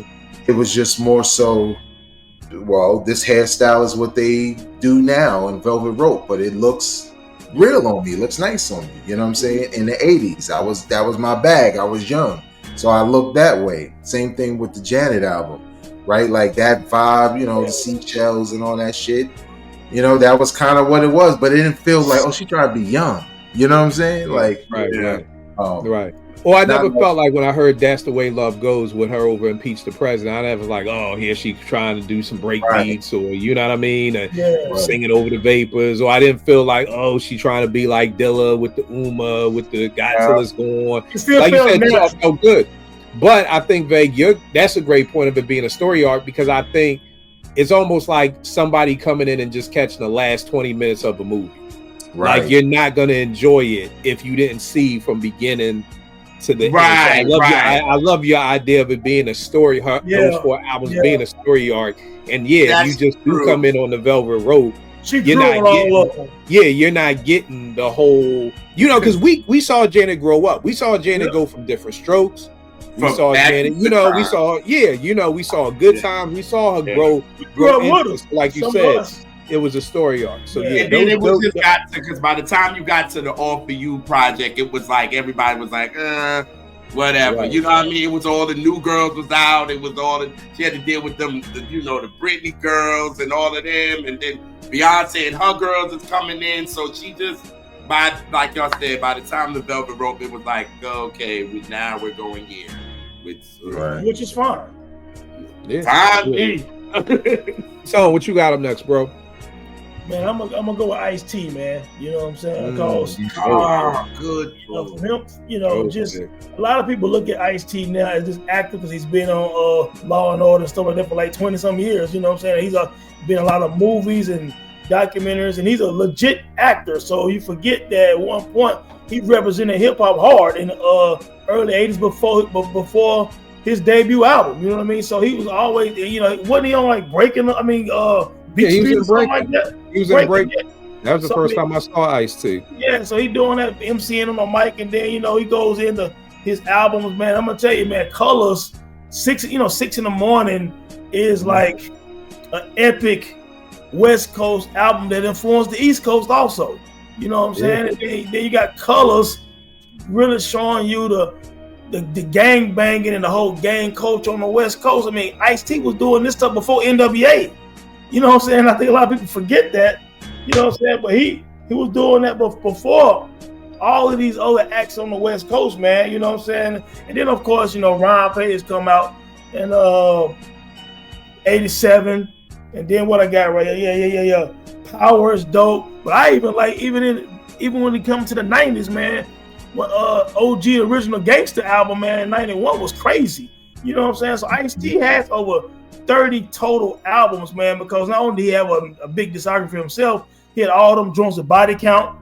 You know what I'm saying? And of course, you talking about Cop Killer. You talking about about to get banned for Cop Killer. He was getting banned for Cop Killer. I mean, so Ice-T's contribution to hip hop culture is massive, man. And I think, like I said, because his big heyday on the hip hop side in the mid 90s, a lot of younger people don't realize how dope he was as far as like a storyteller and as an MC, because right after that he went straight into television.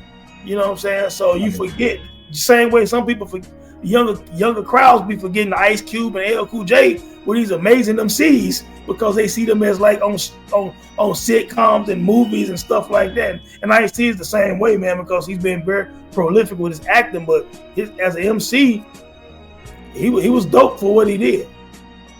Yeah, my shit was New Jack Hustler off the New Jack City soundtrack. Dope. You know what I mean? Yeah. All right, next up, I got the Beastie Boys.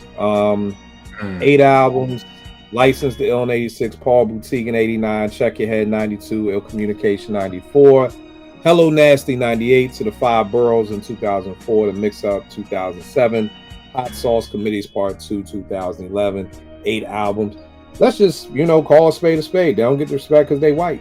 You know what I mean? Anytime I bring up the Beastie Boys, I already know it's gonna be a race day on my time. You know what I'm saying? I already know which way it's going. They're not super lyrical. I get that to you, they're not. You know what I mean? I didn't listen to the Beastie Boys to hear no double entendres and none of that shit. I also think they don't get the same respect because they don't really have a sound. Their sound is always changing. Like, I love License to Ill. It's one of my favorite albums of all time. When I heard Paul's Boutique, I didn't like it at first because it didn't sound the same. You know what I'm saying? You put on License to Ill, I'm hearing the rhyming and stealing. I'm hearing the Levees break beat from Led Zeppelin when the Levees break. So when I didn't hear that, I just instantly just went off with Paul's Boutique. And then Paul's Boutique doesn't sound like Check Your Head. You know what I'm saying? Because then they started bringing in live instrumentation. They came kind of rock. They were still rapping. So I think that's why they don't get their respect. But I think you got to give them their respect. They had one of the biggest albums in 86 with License to Ill. I mean, the influence that the Beasties had, we were stealing the car things off their cars because they used to walk around with Volkswagen chains on their neck. And it's funny because I've met people on Twitter from different cities from all over the United States saying, yo, we used to do the same thing. You know what I mean? So the Beasties was like that, constantly changing their style and being able to last from 86 to 2011. That's incredible. You know what I'm saying? And to still be relevant. And also this white group having the respect of some of the biggest groups in the 80s. Like, I never heard nobody say they didn't like the Beastie Boys ever until social media. Never heard that. Oh, we love the Beastie Boys. Maybe people stopped checking for them, but I've never heard in real life any Beastie Boys slander. Never. You know what I'm saying? And if people haven't had a chance to watch it, watch on Apple TV. They have a documentary. Incredibly dope documentary. I already loved the Beastie Boys and respected them. It took my respect level to a whole nother level with what they were able to do with how they were changing their sound. Because a lot of people don't know that the Beasties started as a rock group. Yeah, you know what I'm saying? That's essentially what they started as. You know what I mean? And not for nothing, Ad Rock is who found LL Cool J's demo and said, yo, Rick, you should listen to this. Like, you should sign this dude. You know what I mean? So just very dope group, and I definitely don't think that they get the respect they deserve. And it's just, to me, because they were white. You know what I mean? R.I.P. MCA. A lot of people don't notice he did a documentary called Gunning for the Number One Spot. Very dope documentary. It was about taking, I think it was 14 of the best basketball players in high school at that time to Rucker Park. And they sat with each basketball player in their city. This joint is so old. Kevin Love was a senior in high school. That's how old this documentary is. But it's a very, very dope documentary on bringing them to Rucker Park. Tyreek Evans from Chester is in there. Brandon Ingram, who went to did Brandon play for Arizona or did he go straight to the league? I can't even remember. But Brandon Ingram is in it. Very dope documentary that MCA did. That's real dope. Vague, who you got up next, bro? All right, I got a R&B/soul. I know she's done some controversial things in recent times. I do not condone them, especially the people she did it to. God damn, think about the name, nigga. I don't think she should be defined by that, and that's Anita Baker. Okay. I have on here, man. You see, JR done cut off. JR don't care, but Caught Up in the Rapture is like Illmatic to me. Like, yeah, I feel you, bro. That's what Caught Up in the Rapture is to me. It is. I don't even have the words for it, to be honest. Hey, babe, let me say this real quick. I don't mean to cut you off, bro, but this is the craziest thing ever. I literally rode today and listened to the entire Rapture album, man. You know what I'm saying? Because that's my second favorite album behind What's Going On with Marvin Gaye. The Rapture is my second favorite album. I know every word to that album. I love it. You know what I'm saying? So it's crazy you brought it up because I have her. She's my last one on my list right here. And yeah, it's crazy, man. I'm sorry. Go ahead. Yeah, nah, man. I mean, I like I said before, I don't agree with anything she's done, right? I don't agree with her attitude, none of that. And truth be told, if you met more celebrities, and some of us have, you would not like them. Right? You would not like them at all. You have more moments of being surprised, like, oh. Well, see, I'll be on scumbag time if I meet Mary J. Blige, so I won't even see shit. I'll be like, hey, hold up, let me talk to you real quick. Like, my voice will change and everything. But nah, man, like, and it's not just Caught Up in the Rapture, right? She got a nice run of oh my God. Anita don't have no bad album, period. At all. No, she does not. The song strips all the way to My Everything in 2004. There's no Giving you the best is crazy. Oh man, like yeah. And I think in a lot of ways, like I get it, especially for those who don't know her music, and then maybe it was just trending online when she was doing her foolishness with Babyface. But at the end of the day, I've seen people who don't know who that is talk about her in a way that's not true. You know what I'm saying? Where it's like, well, I don't think you know who that is. Like, she shouldn't be acting that way. But at the end of the day, the way we talk about Maxwell, some of us talk about Sade, like Anita kind of has that vibe, especially on the jazz side too. Yes. Like she's just so dope as a singer, the music. Yeah. She's a monster artist now. Let's not get it twisted. Yeah, she was on top. Right, exactly. But yeah, it was just one of those things where we know, right? We know the albums, we know the music, we know the legacy. But just watching people on social media, really kind of like how you said with Ice-T, right? Like to them, Ice-T is Law and Order, like nothing else. They don't give a shit if you show them my album cover. And just trying to get somebody to understand, it's like, this is why we're even acknowledging what she's saying or doing to Babyface, because of who she is and what she's done. Because if she was a lame, we would have been like, man, please, who are you? Look, Sierra. Every time I see Sierra, I'll be like, man, I miss Aaliyah. I'd be like, Russell, keep her pregnant. Don't keep her. Oh, God damn. I don't want no more music from her. Dude, you ought to hear my wife. You ought to hear my wife talking about Sierra. I ain't this nigga said keep her pregnant. God damn. Keep her out of the studio, y'all. We good. No, we don't need them. We good. Good God. Tell us how you really feel, JR. But yeah, that was my. Yeah, Rapture, man, is just, I mean, And again, I think what was Rapture 86? This is why people of a certain age wouldn't know. You know what I mean? Because to me, we just kept listening to Anita because we loved Anita. But somebody coming into music wasn't gonna just pick up an Anita Baker album. You know what I mean? Every Like, song on Rapture, man. to Toni. right. And then it's like no, you gotta talk. No, you got.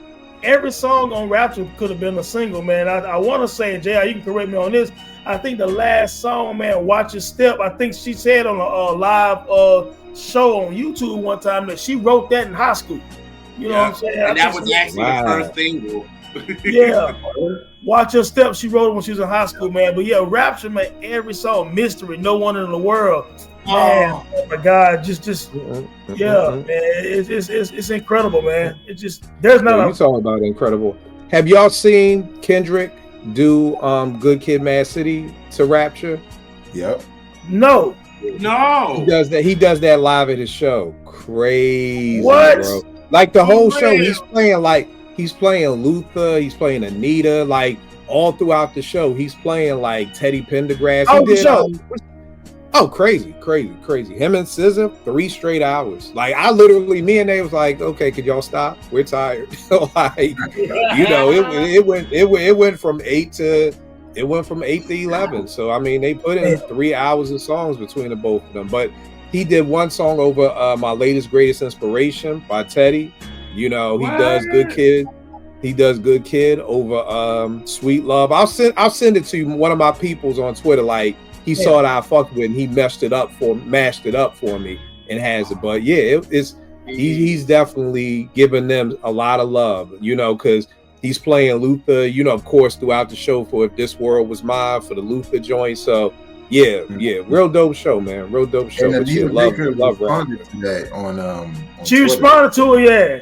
She liked it. Oh, she liked it. Oh, I thought she just liked it. She said something about it. It's like she gave him love. Like she typed some shit, like gave him love. Oh, she was nice. I thought she was gonna sue. You know, she don't do that for people. Yeah, right. She was nice that day. Let's show you the Kendrick on one right now. When you got somebody like Anita Baker, right, saying, "Hey, I really love what you're doing," type thing. Like she don't fuck with people like that. Not at all.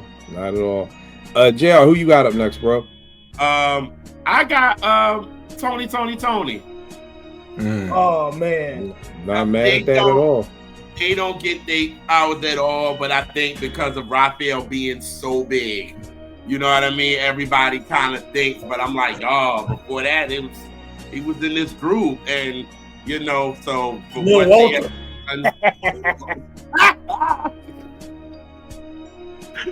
they done, it's like, for real, it's like, yo, like, and then R.I.P. to Dwayne that just passed. Yeah. Yo, that's and crazy. Right there, when we went to the concert, it was nuts. Like, bro, I saw that was literally one of the best concerts. Yes. Yo, that concert was so dope. Me and T was like, yo, should we go to the one in Philly tomorrow? Like, it literally was like, we should just go and see the same exact show over. We should drive 3 hours to Philly, see the same show we just saw and pay for it. That's how great that show was. But yeah, it's just, again, we get to 96, they put the House of Music out, that's it. You know what I mean? No more. So it's like after that, Raphael breaks off and he becomes the producer extraordinaire, and you know, at least he's keeping that because he's with lines and all of this, so he's keeping that. But Toni is deserving. They got hits like crazy. You know what I mean? So it's like we're talking about from what 88 to like 96. That's a run in itself. You know what I'm saying? That's a run like shit. And anthems. Anniversary is going to be played until the end of time. Yes. Until the end of time. Until Christ comes for his church and this world is no more, someone will be playing Anniversary on the anniversary. It never rains. I don't know. It never rains. Whatever you want. Fucking what was the joint with DJ Quick? That was crazy. Let's get down. I love that joint. He produced that. Yeah. House of Music. I mean, just incredible thing. And I think too, even with Ralph, I don't think Raphael Sadiq gets the props. I don't think people understand everything he's produced, and I think that's what's helped a lot of people. I think a lot of things that's what's helped Babyface on his tour when it's like, hey y'all, let me just do a medley of all the songs I wrote. And there are people in the crowd who are like, oh shit, you wrote, I didn't know. And I think it would be the same thing with Raphael Sadiq. Like, niggas don't know he did that joint with Erica and Common, that Love of My Life joint. People don't know he did that. People don't know he did Brother for Angie Stone. You know, the average person doesn't.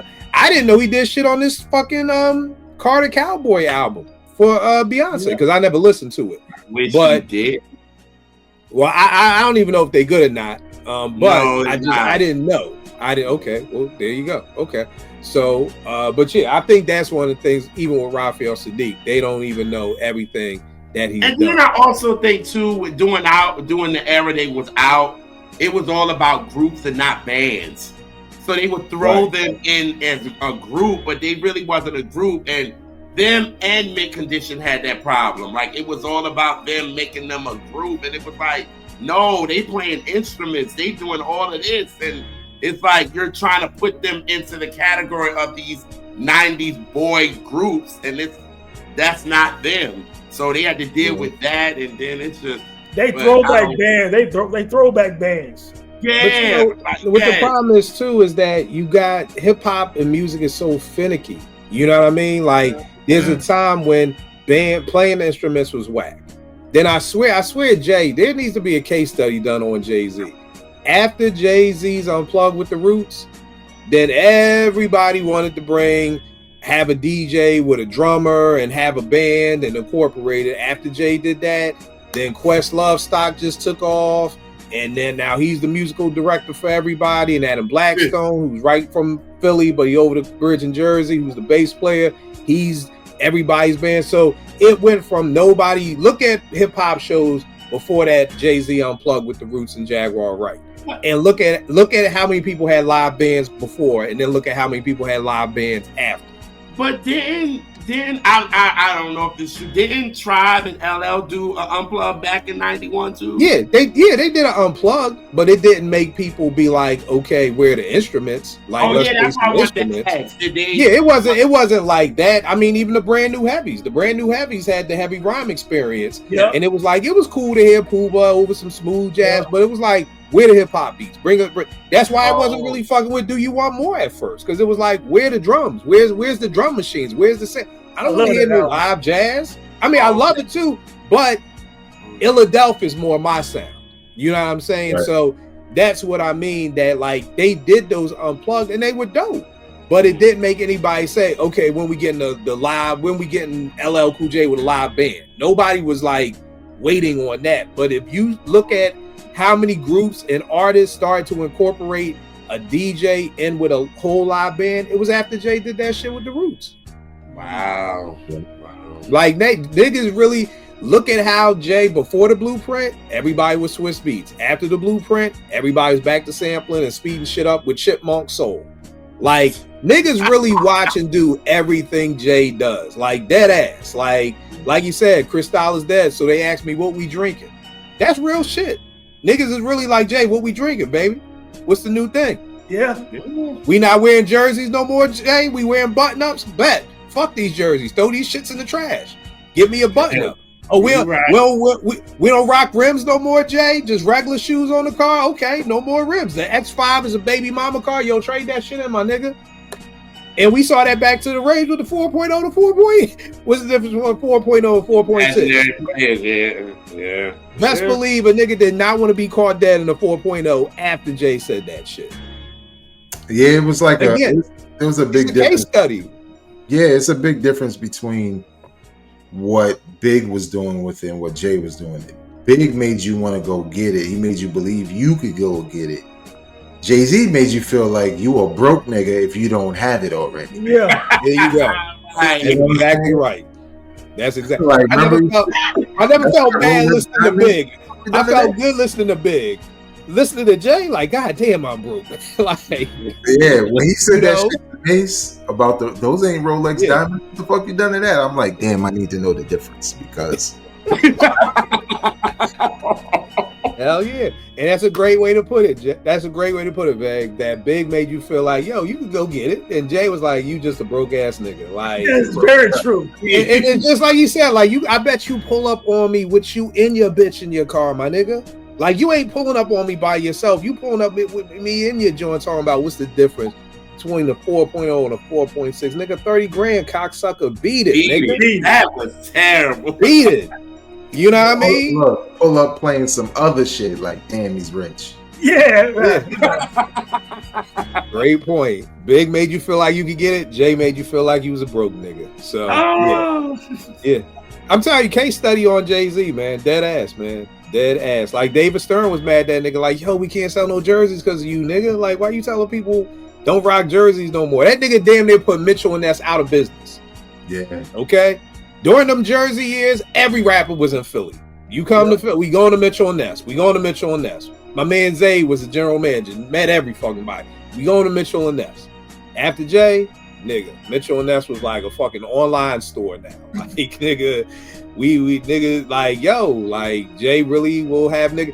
I never forget I was at my godson's birthday party and my man came up to me and was like, yo, I had on a Randall Cunningham throwback. He was like, yo, my nigga, you do know Jay said we don't rock that shit no more, right? And I was like, what the fuck you talking about, nigga? He was like, yo, you know, your jersey you got on. I'm like, nigga, get the fuck out of here. Like, yo, you really not gonna rock a jersey because this nigga Jay said it? Like, nigga, I'm fucking Randall Cunningham. Like, goddamn, at least have me have on some a fucking Emmitt Smith jersey, a Dallas jersey or something in Philly. But I got on a Randall Cunningham jersey, and like he dude whispered to me, like, yo, nigga, I don't want people to see. But you know, you ain't supposed to be rocking that shit no more. Yeah. Like that ass, true story. That's hilarious. But that's just the Jay effect. The Yeah. Jay effect of like, yo, we don't do that no more, man. That's We don't wild. we don't rock. He has some power. We don't rock jerseys no more, man. You know what I mean? That shit. I would just love to see the books of like Mitchell and Ness, like pre and post. We don't rock jerseys no more. Like, how much did y'all make the year before Jay said that versus the year after Jay said that? Yeah, and they still got some dope shit. Like my Knicks hat is Mitchell. Oh yeah, yeah. They definitely got some. They definitely got some People dope asked ass me shit. about the hat, and I was like, that's Mitchell and Ness.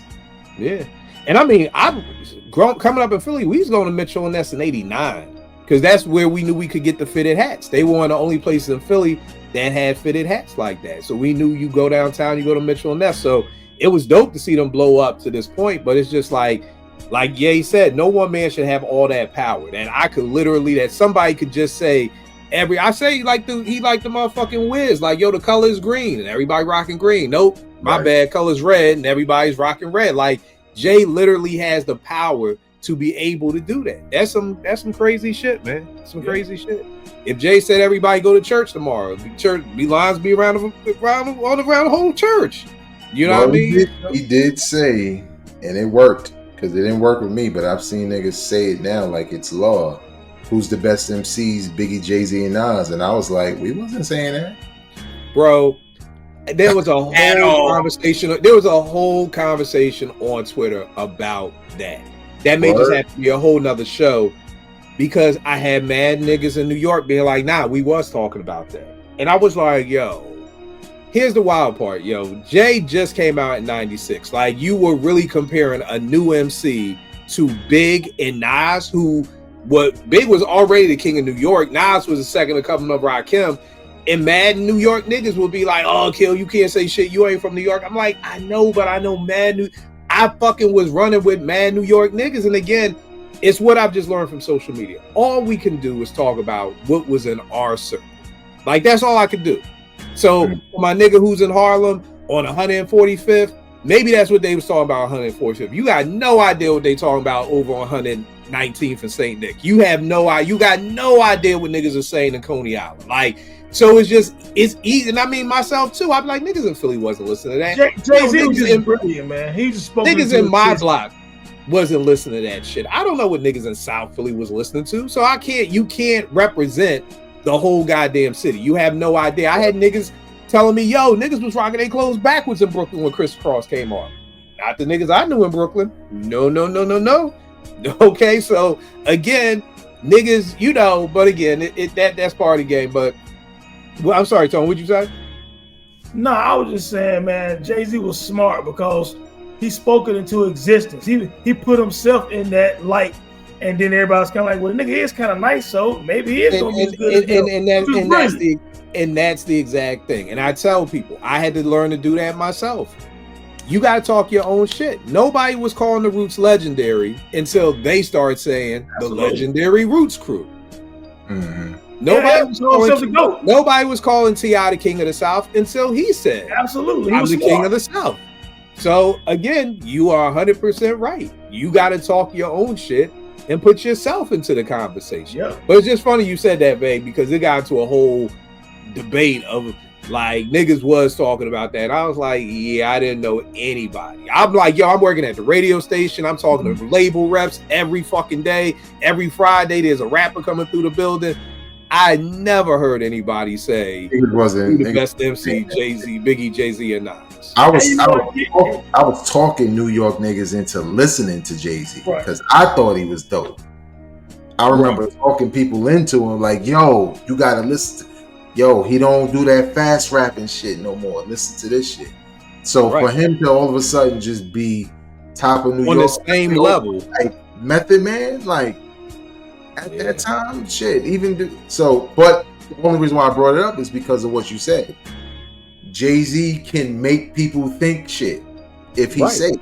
You know what I'm saying? You know, like I said, this shit is kind of scary. You know, if you really take a second to really think about it, it's kind of fucking scary. It's almost like a horror movie. Like, buy this, or I remember everybody being like, "Kill, you still got records, man? Throw them shits away, yo. This Triton is the new wave." And Jay brought that in, you know, with Swiss, you know, with Money Cash Hoes and shit like that. Then it's like, nah, bring your records back out. And now Kanye and Just Blaze. Now we got everybody doing Chipmunk Soul Hip Hop. Like niggas done came up with a name with it. Chipmunk Soul Hip Hop. Like, no, I want the shit sped up, Kill. No, the sample too slow. Speed that shit up. Niggas was telling me speed the shit up.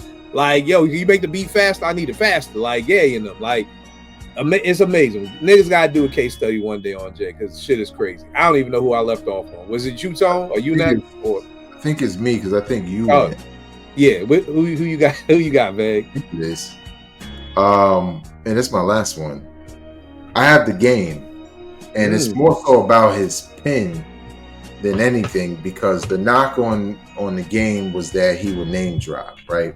It's one of the reasons why I'm not the biggest fan of the documentary. It was my big knock on him. I was just like, I just can't listen to a nigga who gonna say I did something like, I'm like, and I'm like, and I'm like, and most of your rhymes, even though the beats were hard and his voice was dope, I just couldn't get into him because it was mostly like name dropping.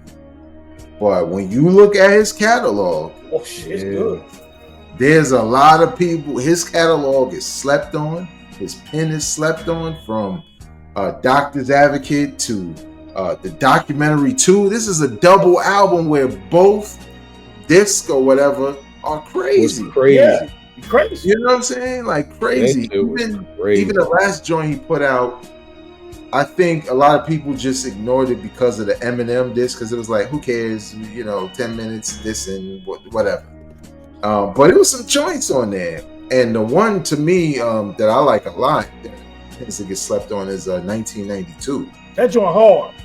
Yeah, you talk about somebody taking a time like Snowfall did, right? Like Snowfall felt like that time.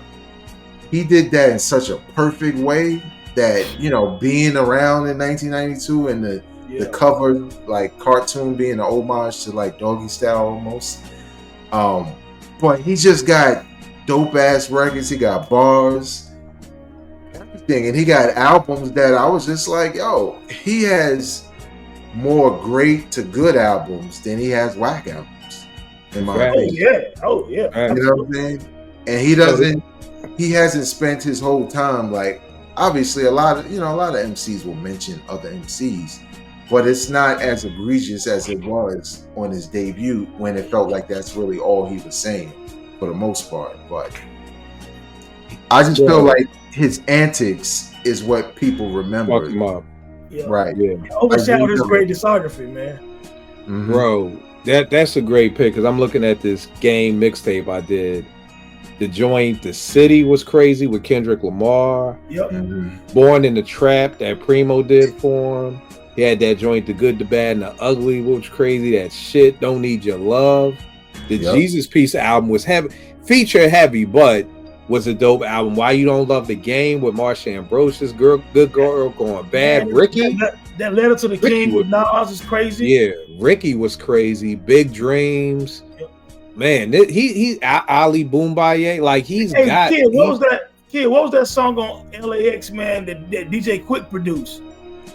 I don't know the name of that joint. Okay, I don't know the name of that joint. But shit, like, and you're 100% right, Beck. I've seen some freestyles of Game that, of course, I know ain't off the top, but they sound great. Like he is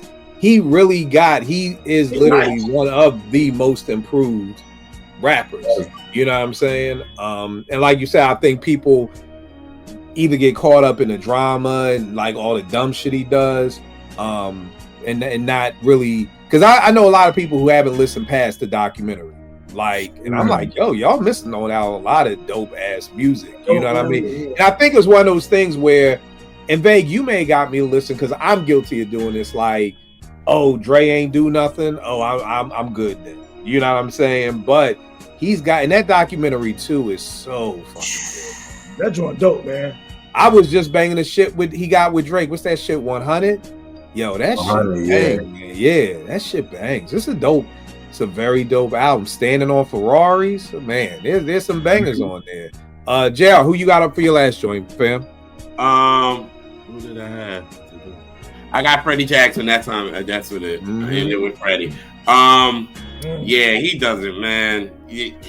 It seems like the only time they bring him up is when you talk about Luther. Yeah, that's it. You comparing them two, and that's it. But at one time, Freddie was killing it on. And we don't like to talk about charts, but he was at one time he was killing Luther more than he was. More than Luther was. So Freddie doesn't get the man from between 85 and 92. Just look at it.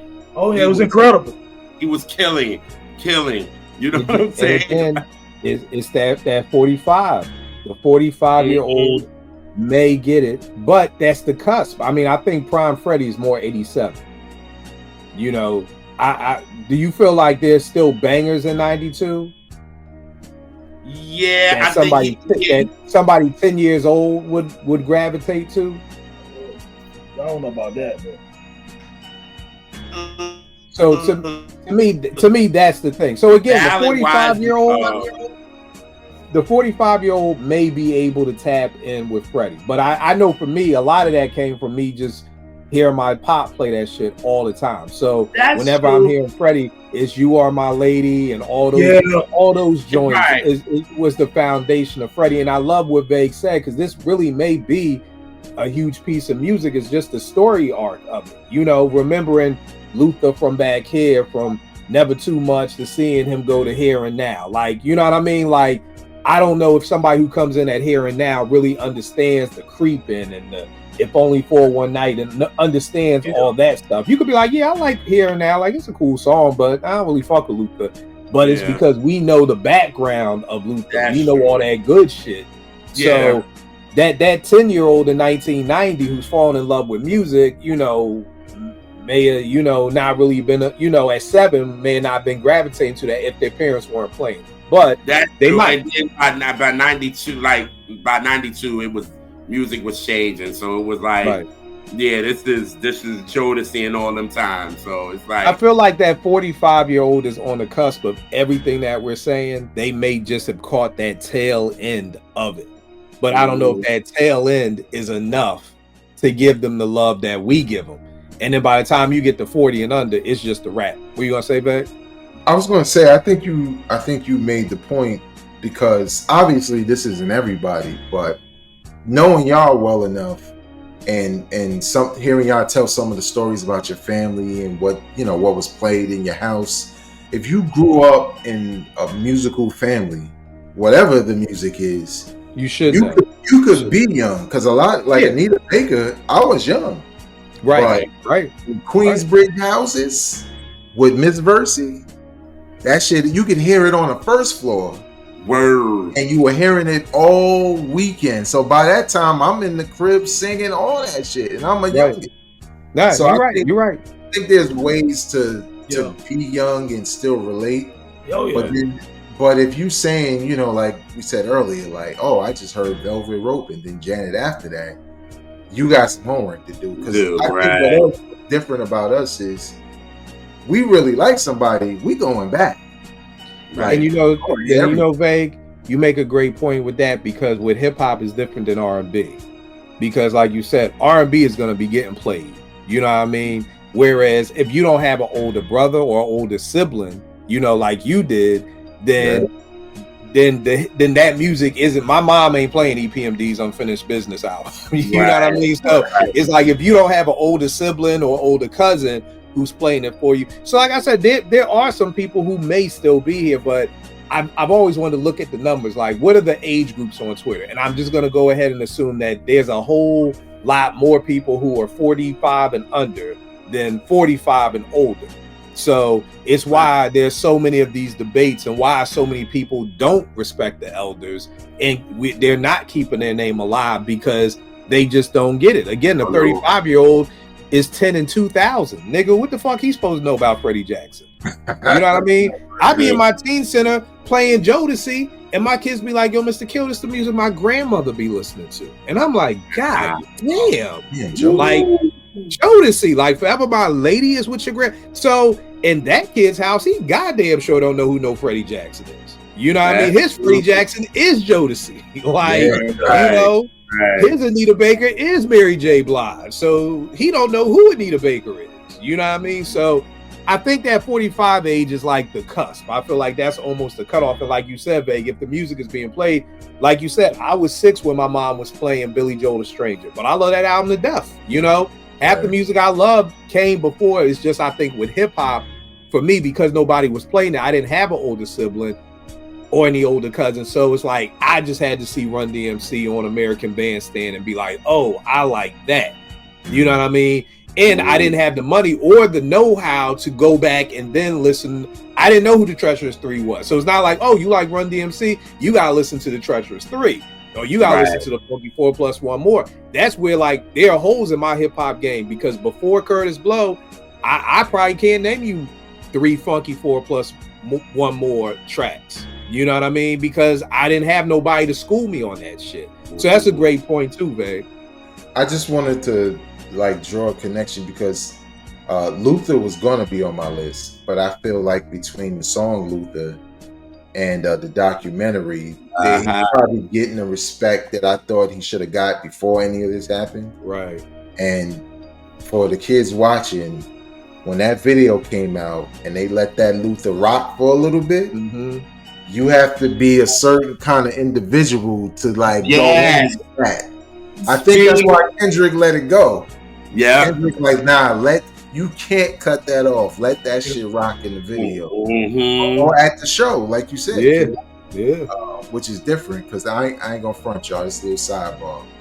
But I know I talk a lot about hip hop, but when I went to see Earth, Wind and Fire, you couldn't tell me I wasn't from back then. That's how much I knew. Every record, I was on the edge of my fucking seat. I didn't even take my coat off. Like, I was just into it, kind of like I said with the Toni Tone joint. So I think it's just, again, it's like you grow up in a musical household in one way or another, and those influences and hearing the music, and you kind of develop an appetite for it. I just think we come from a time where we want to know more. You know what I'm saying? We don't want to feel like we heard one thing and we know it all about the artist. Like, nah, we want to keep digging. So. Right. 2, Earth, Wind and Fire, for people out there, this is a dope box set to get. The Internal Dance, 3 CDs, very good box set if you ever want to start. Legendary. EWF with that joint too. And again, I know, like I always tell people, I never want to, like myself, I never want to come off like I was like so into that music, but again, we got kidnapped. Like, if I would have had a pair of Beats by Dre, I would have been listening to Anita. I would have been listening to radio. I would have been listening to License to Ill, had my headphones on.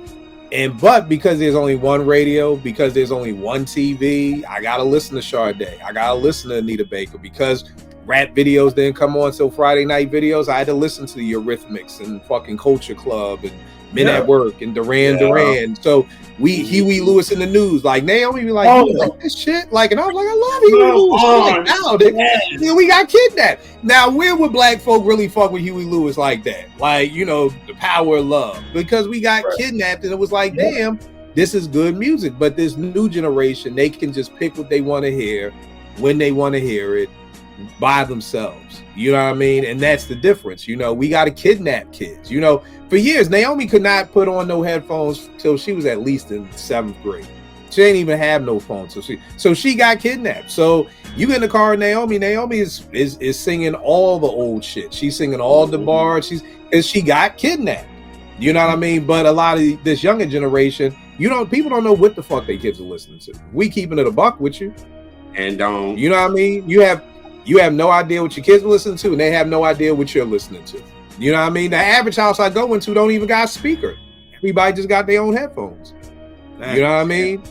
Whereas when you go back to our day, nigga, maybe you had your Walkman headphones, but they wasn't noise canceling. So you still, even if you had your headphones on, you still was here. Anita was playing louder than whatever was in your Walkman. I could promise you. So even if you was listening to your Walkman, it don't matter. You still was getting kidnapped. And that's the good thing about getting kidnapped. It makes your palate bigger. You know, I tell a story all the time of when this nigga asked me on Twitter, like, yo, you said you like Benny the Butcher and Chance the Rapper. How? And I'm like, nigga, fuck you mean how? Like, I like them both, but they like, but they different. I'm like, yeah, nigga, like what? And he like couldn't wrap his mind around how you could like, how I could like Chance the Rapper and like Benny the Butcher. And I was like, bro, just like what you like, you know. But I think in his mind, it's like, I think he was looking at like, since you love Griselda so much, why would you even listen to a Chance the Rapper? Like, everything that's in your ear should be linear to what you are. And I'm like, that's not the way we grew up. Like, yo, there were rap tours where it was NWA, Too Short, fucking Jazzy Jeff and Fresh Prince, Salt and Pepper and Kid and Play. Like, half this tour is rated X, the other half is rated G. And guess what? Everybody loved each other. There was no beef on tour, and the crowd was happy all the way around. So I just grew up in an era where, you could like fuck the police and then turn around and like Kwame the Rhythm, and there was nothing wrong with it. That's how it was.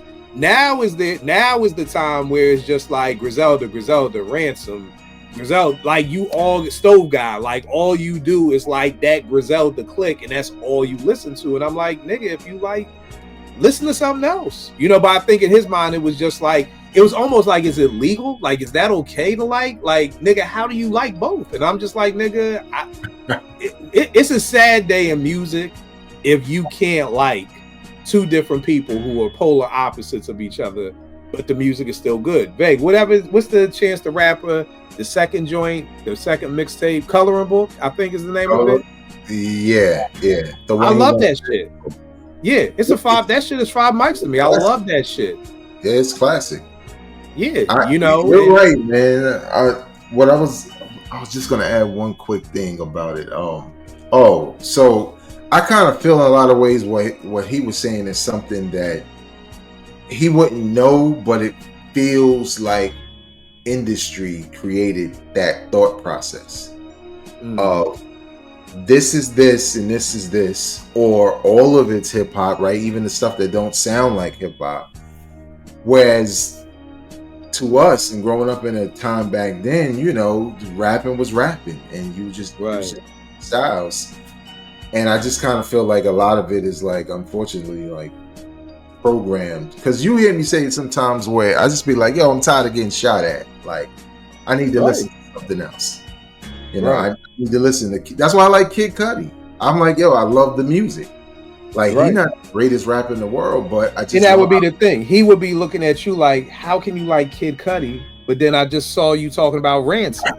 Right. And it's just like, yo, like that's just wild to me that people that people are constrained to these boxes. Like, you can only like this one type of music and you can't venture out. And I'm like, bro, like, again, it's scary. Like, this shit is all kind of scary. The power that Jay-Z has and the power that like you said, Vague, if it's the music industry that has people's minds thinking, I can't like I can't leave my block almost. Like I Right. see that there's a playground around the corner, but I can't walk off of my block to go to that playground. And it's just like, wow, like that's crazy. I'm like, bro, please listen to other shit. Like throw something else on. If you need me to recommend some shit that's the polar opposite of Griselda, but still dope hip hop, like, yo, I'll be glad to give you some shit to listen to. But don't just think you can't. Like I couldn't even understand the question. Like it's almost like somebody saying, like, yo, Kill, I saw you eating a burger on Saturday, but then on Sunday you had pizza.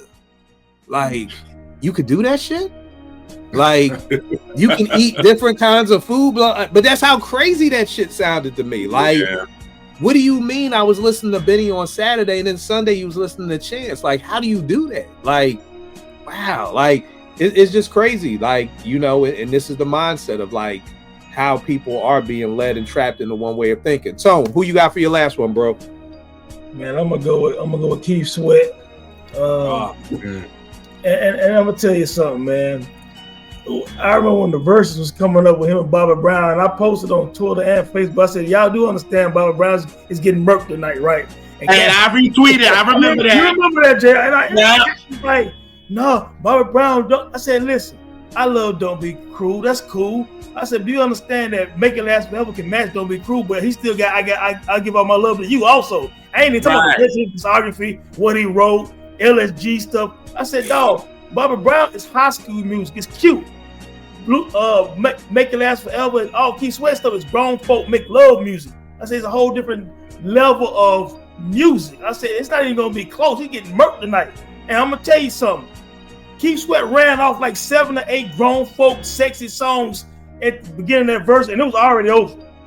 Yeah, man. It wasn't even that shit. If you go back right now and watch it, it's cute. We like Bobby. It wasn't even close. From how they look, presentation, how they sound. It wasn't even close, bro. Keith Sweat discography is massive. And he's so slept on, man. You know what I'm saying? He a writer, producer, Silk, all this shit. You know what I'm saying? Like this ain't even close. But yeah, but my point is, he's underrated overall as an artist because people start talking about he be begging, he be crying. Dog, you gotta understand that's grown folk shit. We did all that. Them boys in the 60s and 70s was crying to them women, but you know what I'm saying? Keith Sweat just kept the legacy going. You know what I'm saying? But did it in a younger way. That's all. Yeah, that's all.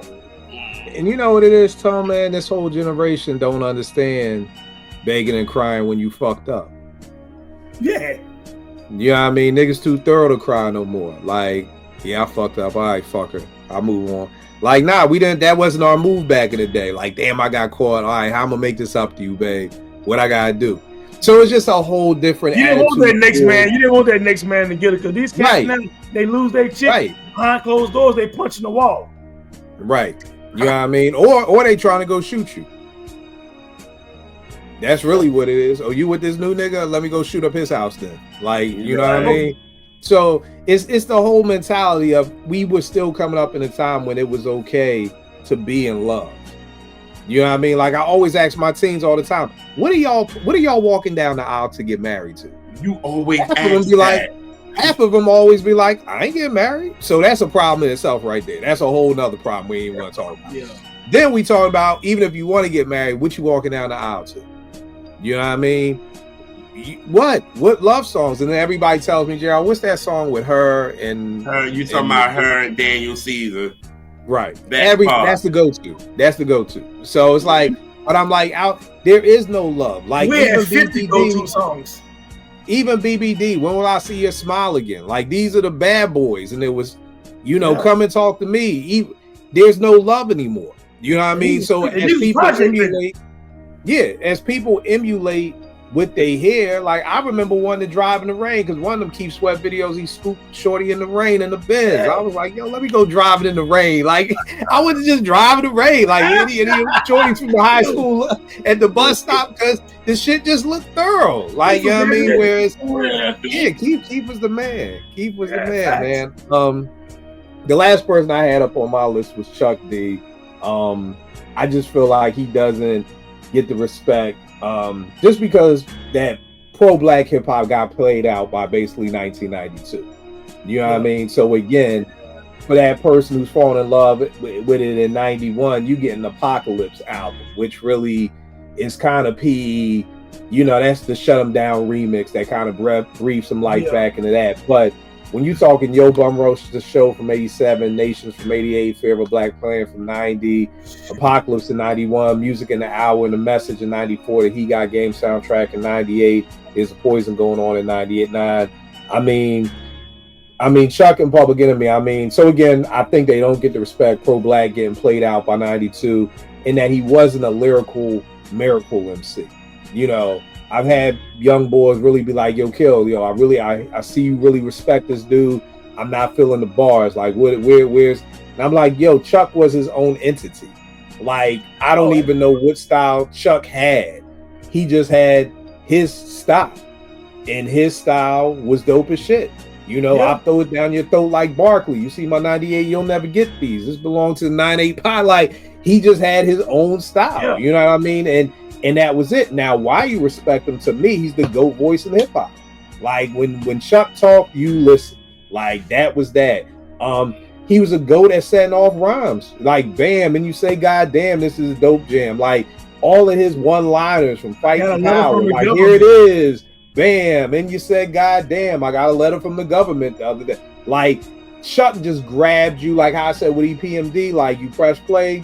Chuck grabbed you from the first bar. Here it is. Like, he just had it. Two back-to-back 5-mic albums with Nations of a Million and Fear of a Black Panther. In my opinion, for me, It Takes a Nation is the GOAT hip-hop album ever. It's the top 20 album ever of any genre, in my opinion. And even though, like I said, with EPMD, with the Fisherman hat, to this day, I wear my hat so low because of Chuck D. From some shit he was doing in 87. I don't wear it up like this like most people do. Most people rock my shit is still down at 51. That's just Chuck D. That was the influence he had on me. And again, you know, I've had him on the show, and it was, you know, it was dope to be able to say, like, dog, your music saved my life. Your music is the reason I didn't sell crack. You know what I mean? So it's a dope thing to do. And again, to this day, I say it all the time. It's amazing to me that I can text Chuck D, and I need to text him because I know he in heaven right now at the Knicks, because he be giving me hell for the Sixers and stuff like that. So, you know, I know he's in heaven with the Knicks right now. But so Chuck D, that was the last one who I think you definitely got to put some respect on his name. And these younger cats don't get it, man. They don't get it. But Chuck was the man. I got a couple, just to piggyback off the Chuck D stuff, like, I think one way to explain his rhyming style, because it's how I explained it to myself when I was younger. He's more like somebody who's giving a speech than just rap. And Public Enemy in their music, it's kind of like I would say with MOP, right? MOP is like heavy metal hip hop. Like, if I was in heavy metal, that's what MOP is.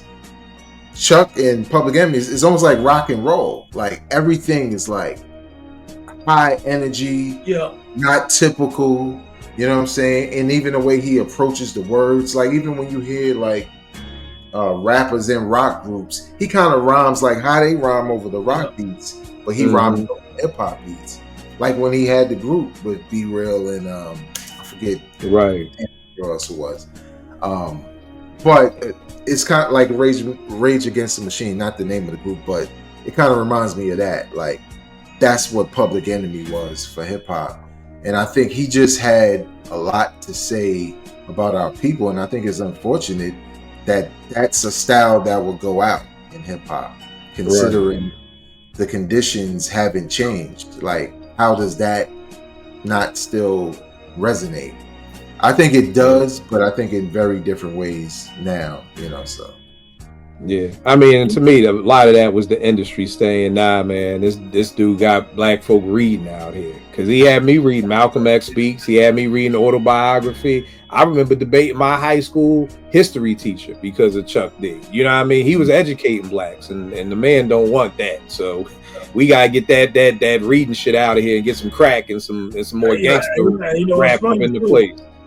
It's crazy. I remember seeing him in the 90s, man. I saw Public Enemy in Cypress Hill, and it was like a rock concert because both of those acts obviously are loud and boom, you know what I'm saying? Like, the music was just so loud, and I didn't feel like I was at a rap concert. And what's funny was Gang started, the Food and Flip Mode and all them was there.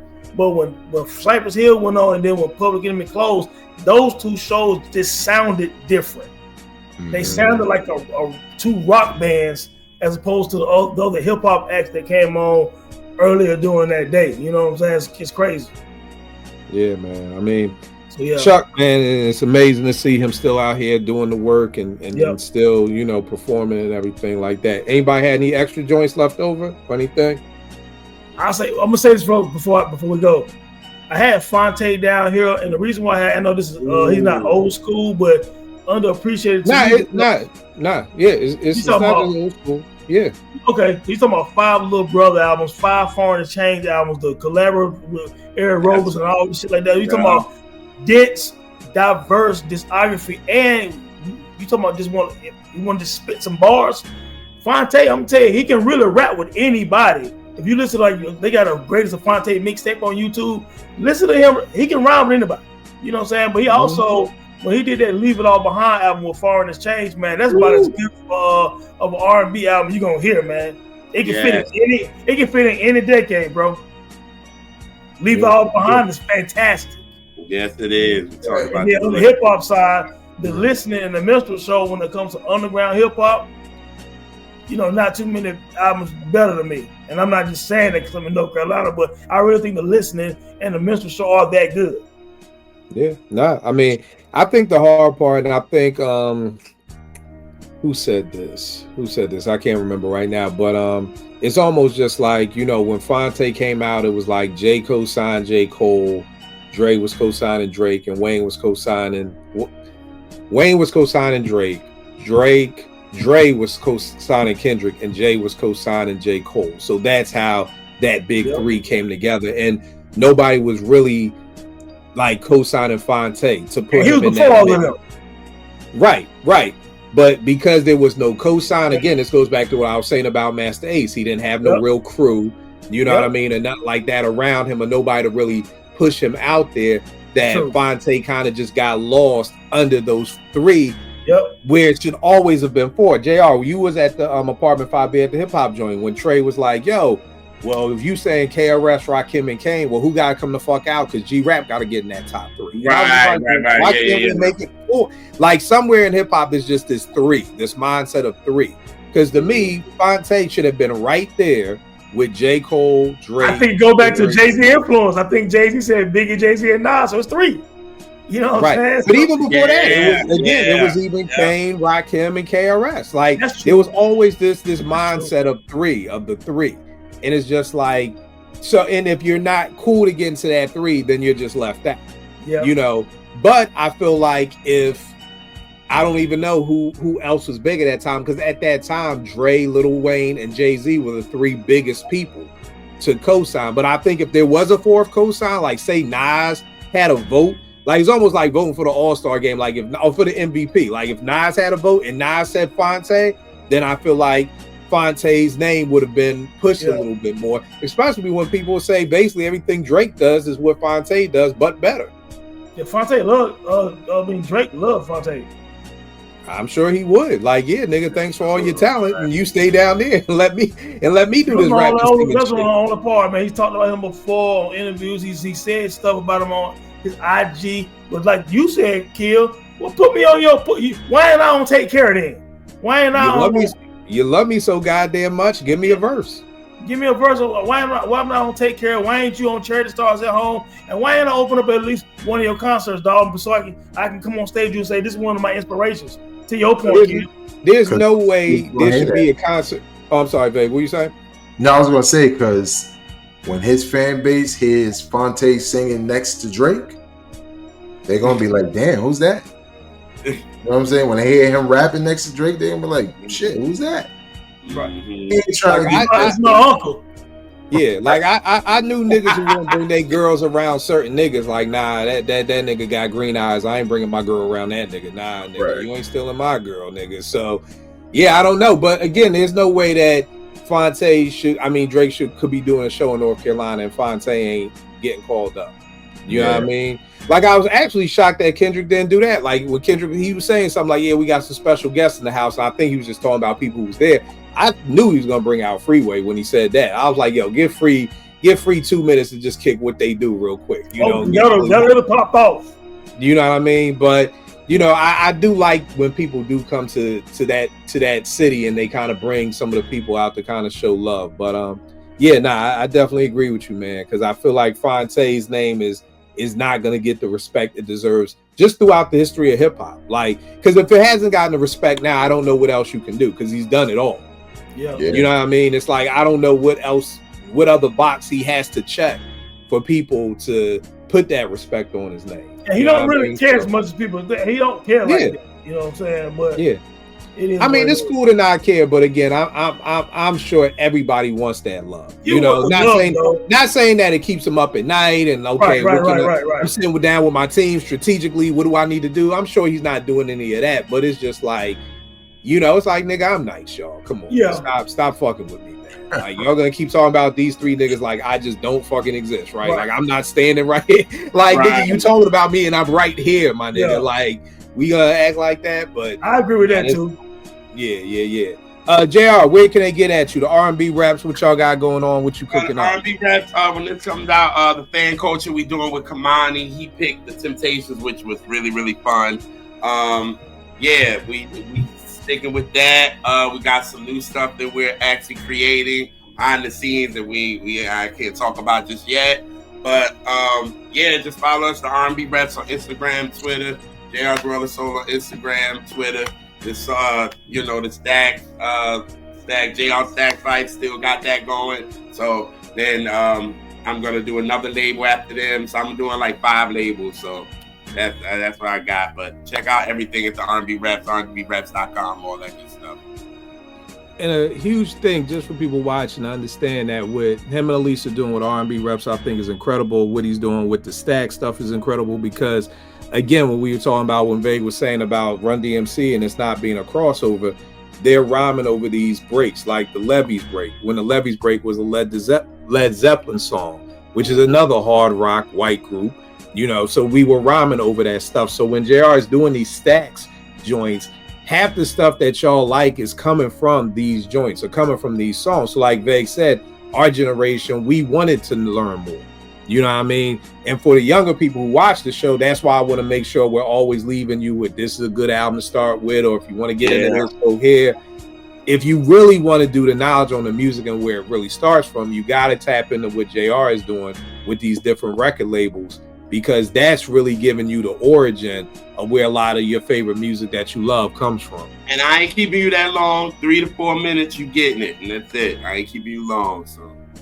I feel you, bro, but sometimes you gotta keep niggas long. Niggas sometimes. Like some of them are when I just did Respect and I did that and I was like, I wanted to do it like 3 minutes, but I was like, no, I gotta do like 7 minutes. I gotta give it to them all. So but I ain't keeping you no longer than no 10 minutes. You know what I mean? Because people's attention spans be like this, so you gotta get them. So you're 100% right. I feel that. Tone, where can they get at you, bro? Just Twitter, Tone the Dome. YouTube channel, the Dome Podcast, man. Check me out, man. You know. All right, Vague, where can I get at you, bro? You can follow me on social media at Biggest World INC. You can check out my podcast, a weekly news podcast called Hip Hop Now, on right here on YouTube. All kinds of content, shorts, news and perspectives, and some reviews of albums, new and all that. I listen to all this shit, so you won't listen to me talk about them. And also on the channel, me and Tone have done this series called That Time in Hip Hop, which is a historical podcast. Over 70 episodes. Me and Tone joked about our cameras being bullshit back then. Our weight was like.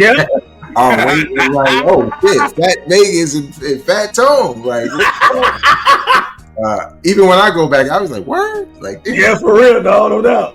Like, what the fuck I was? That's my pre-cycling after I stopped playing ball. Right. We in our big bag days, basically. For real. But we got a new episode out talking all about Ruthless Records. Yeah. Their influence on not just West Coast hip hop, which is huge, but just Pop hip hop period. in general. We were saying that without Ruthless, there is no Death Row. I don't care what way you want to slice it. That's the foundation. And we talk a lot about the importance of Eazy-E as a record exec and having an eye for talent. Because when you look at the talent on that label and really how, you know, Dre and them went on, like it was all Eazy's influence, especially coming from somebody who raised it from the money under the mattress. Okay. Not no loans at no banks. Eazy just went in the closet, like, what? How much we need? Okay. So you before Master P, who also talked about Eazy putting him on in some ways. You like, I don't think people understand how much of an impact that label and Eazy-E had on hip hop. So you can check that out on our channel also. And you know what, man? Here is a Ruthless release that nobody talks about. Oh, they talked about it. We talked about it. Okay. Oh, yeah. Okay. Because this was my shit. No More Lies, Nice Steve, If, Something in My Heart. Shit. My heart. Silly Love People Song don't she give did. her a lot of credit. If it was for her, it wouldn't have been also, it opened the door for marriage. So, Yep. Absolutely. Chalet was dope. Love Chalet that was dope. Y'all know me, the bookworm in me. Here's the Beastie Boys book. This joint is crazy. You know what I mean? Dig in. So if you really want to know the history of the Beastie Boys, it's a very dope book. If you look real close, what's there's it called? the Volkswagen joint, what I was saying, how they would have their Volkswagen joint. Just the Beastie Boys book. That's literally the name of it. This is a great book. So the Beastie Boys, and you also got Chuck D Presents This Day, Rap and Hip Hop History, where he goes through and he talks about things that happen on certain days throughout the year. And if you don't know, Chuck is an artist, so some of his artwork is in here, but it just goes through just different things that happen throughout. So 2 very dope books to get in your collection, especially if you want to do some research on the Beastie Boys. And you already know what it is with me, Kill 889, Twitter, IG. I will get y'all next week, y'all.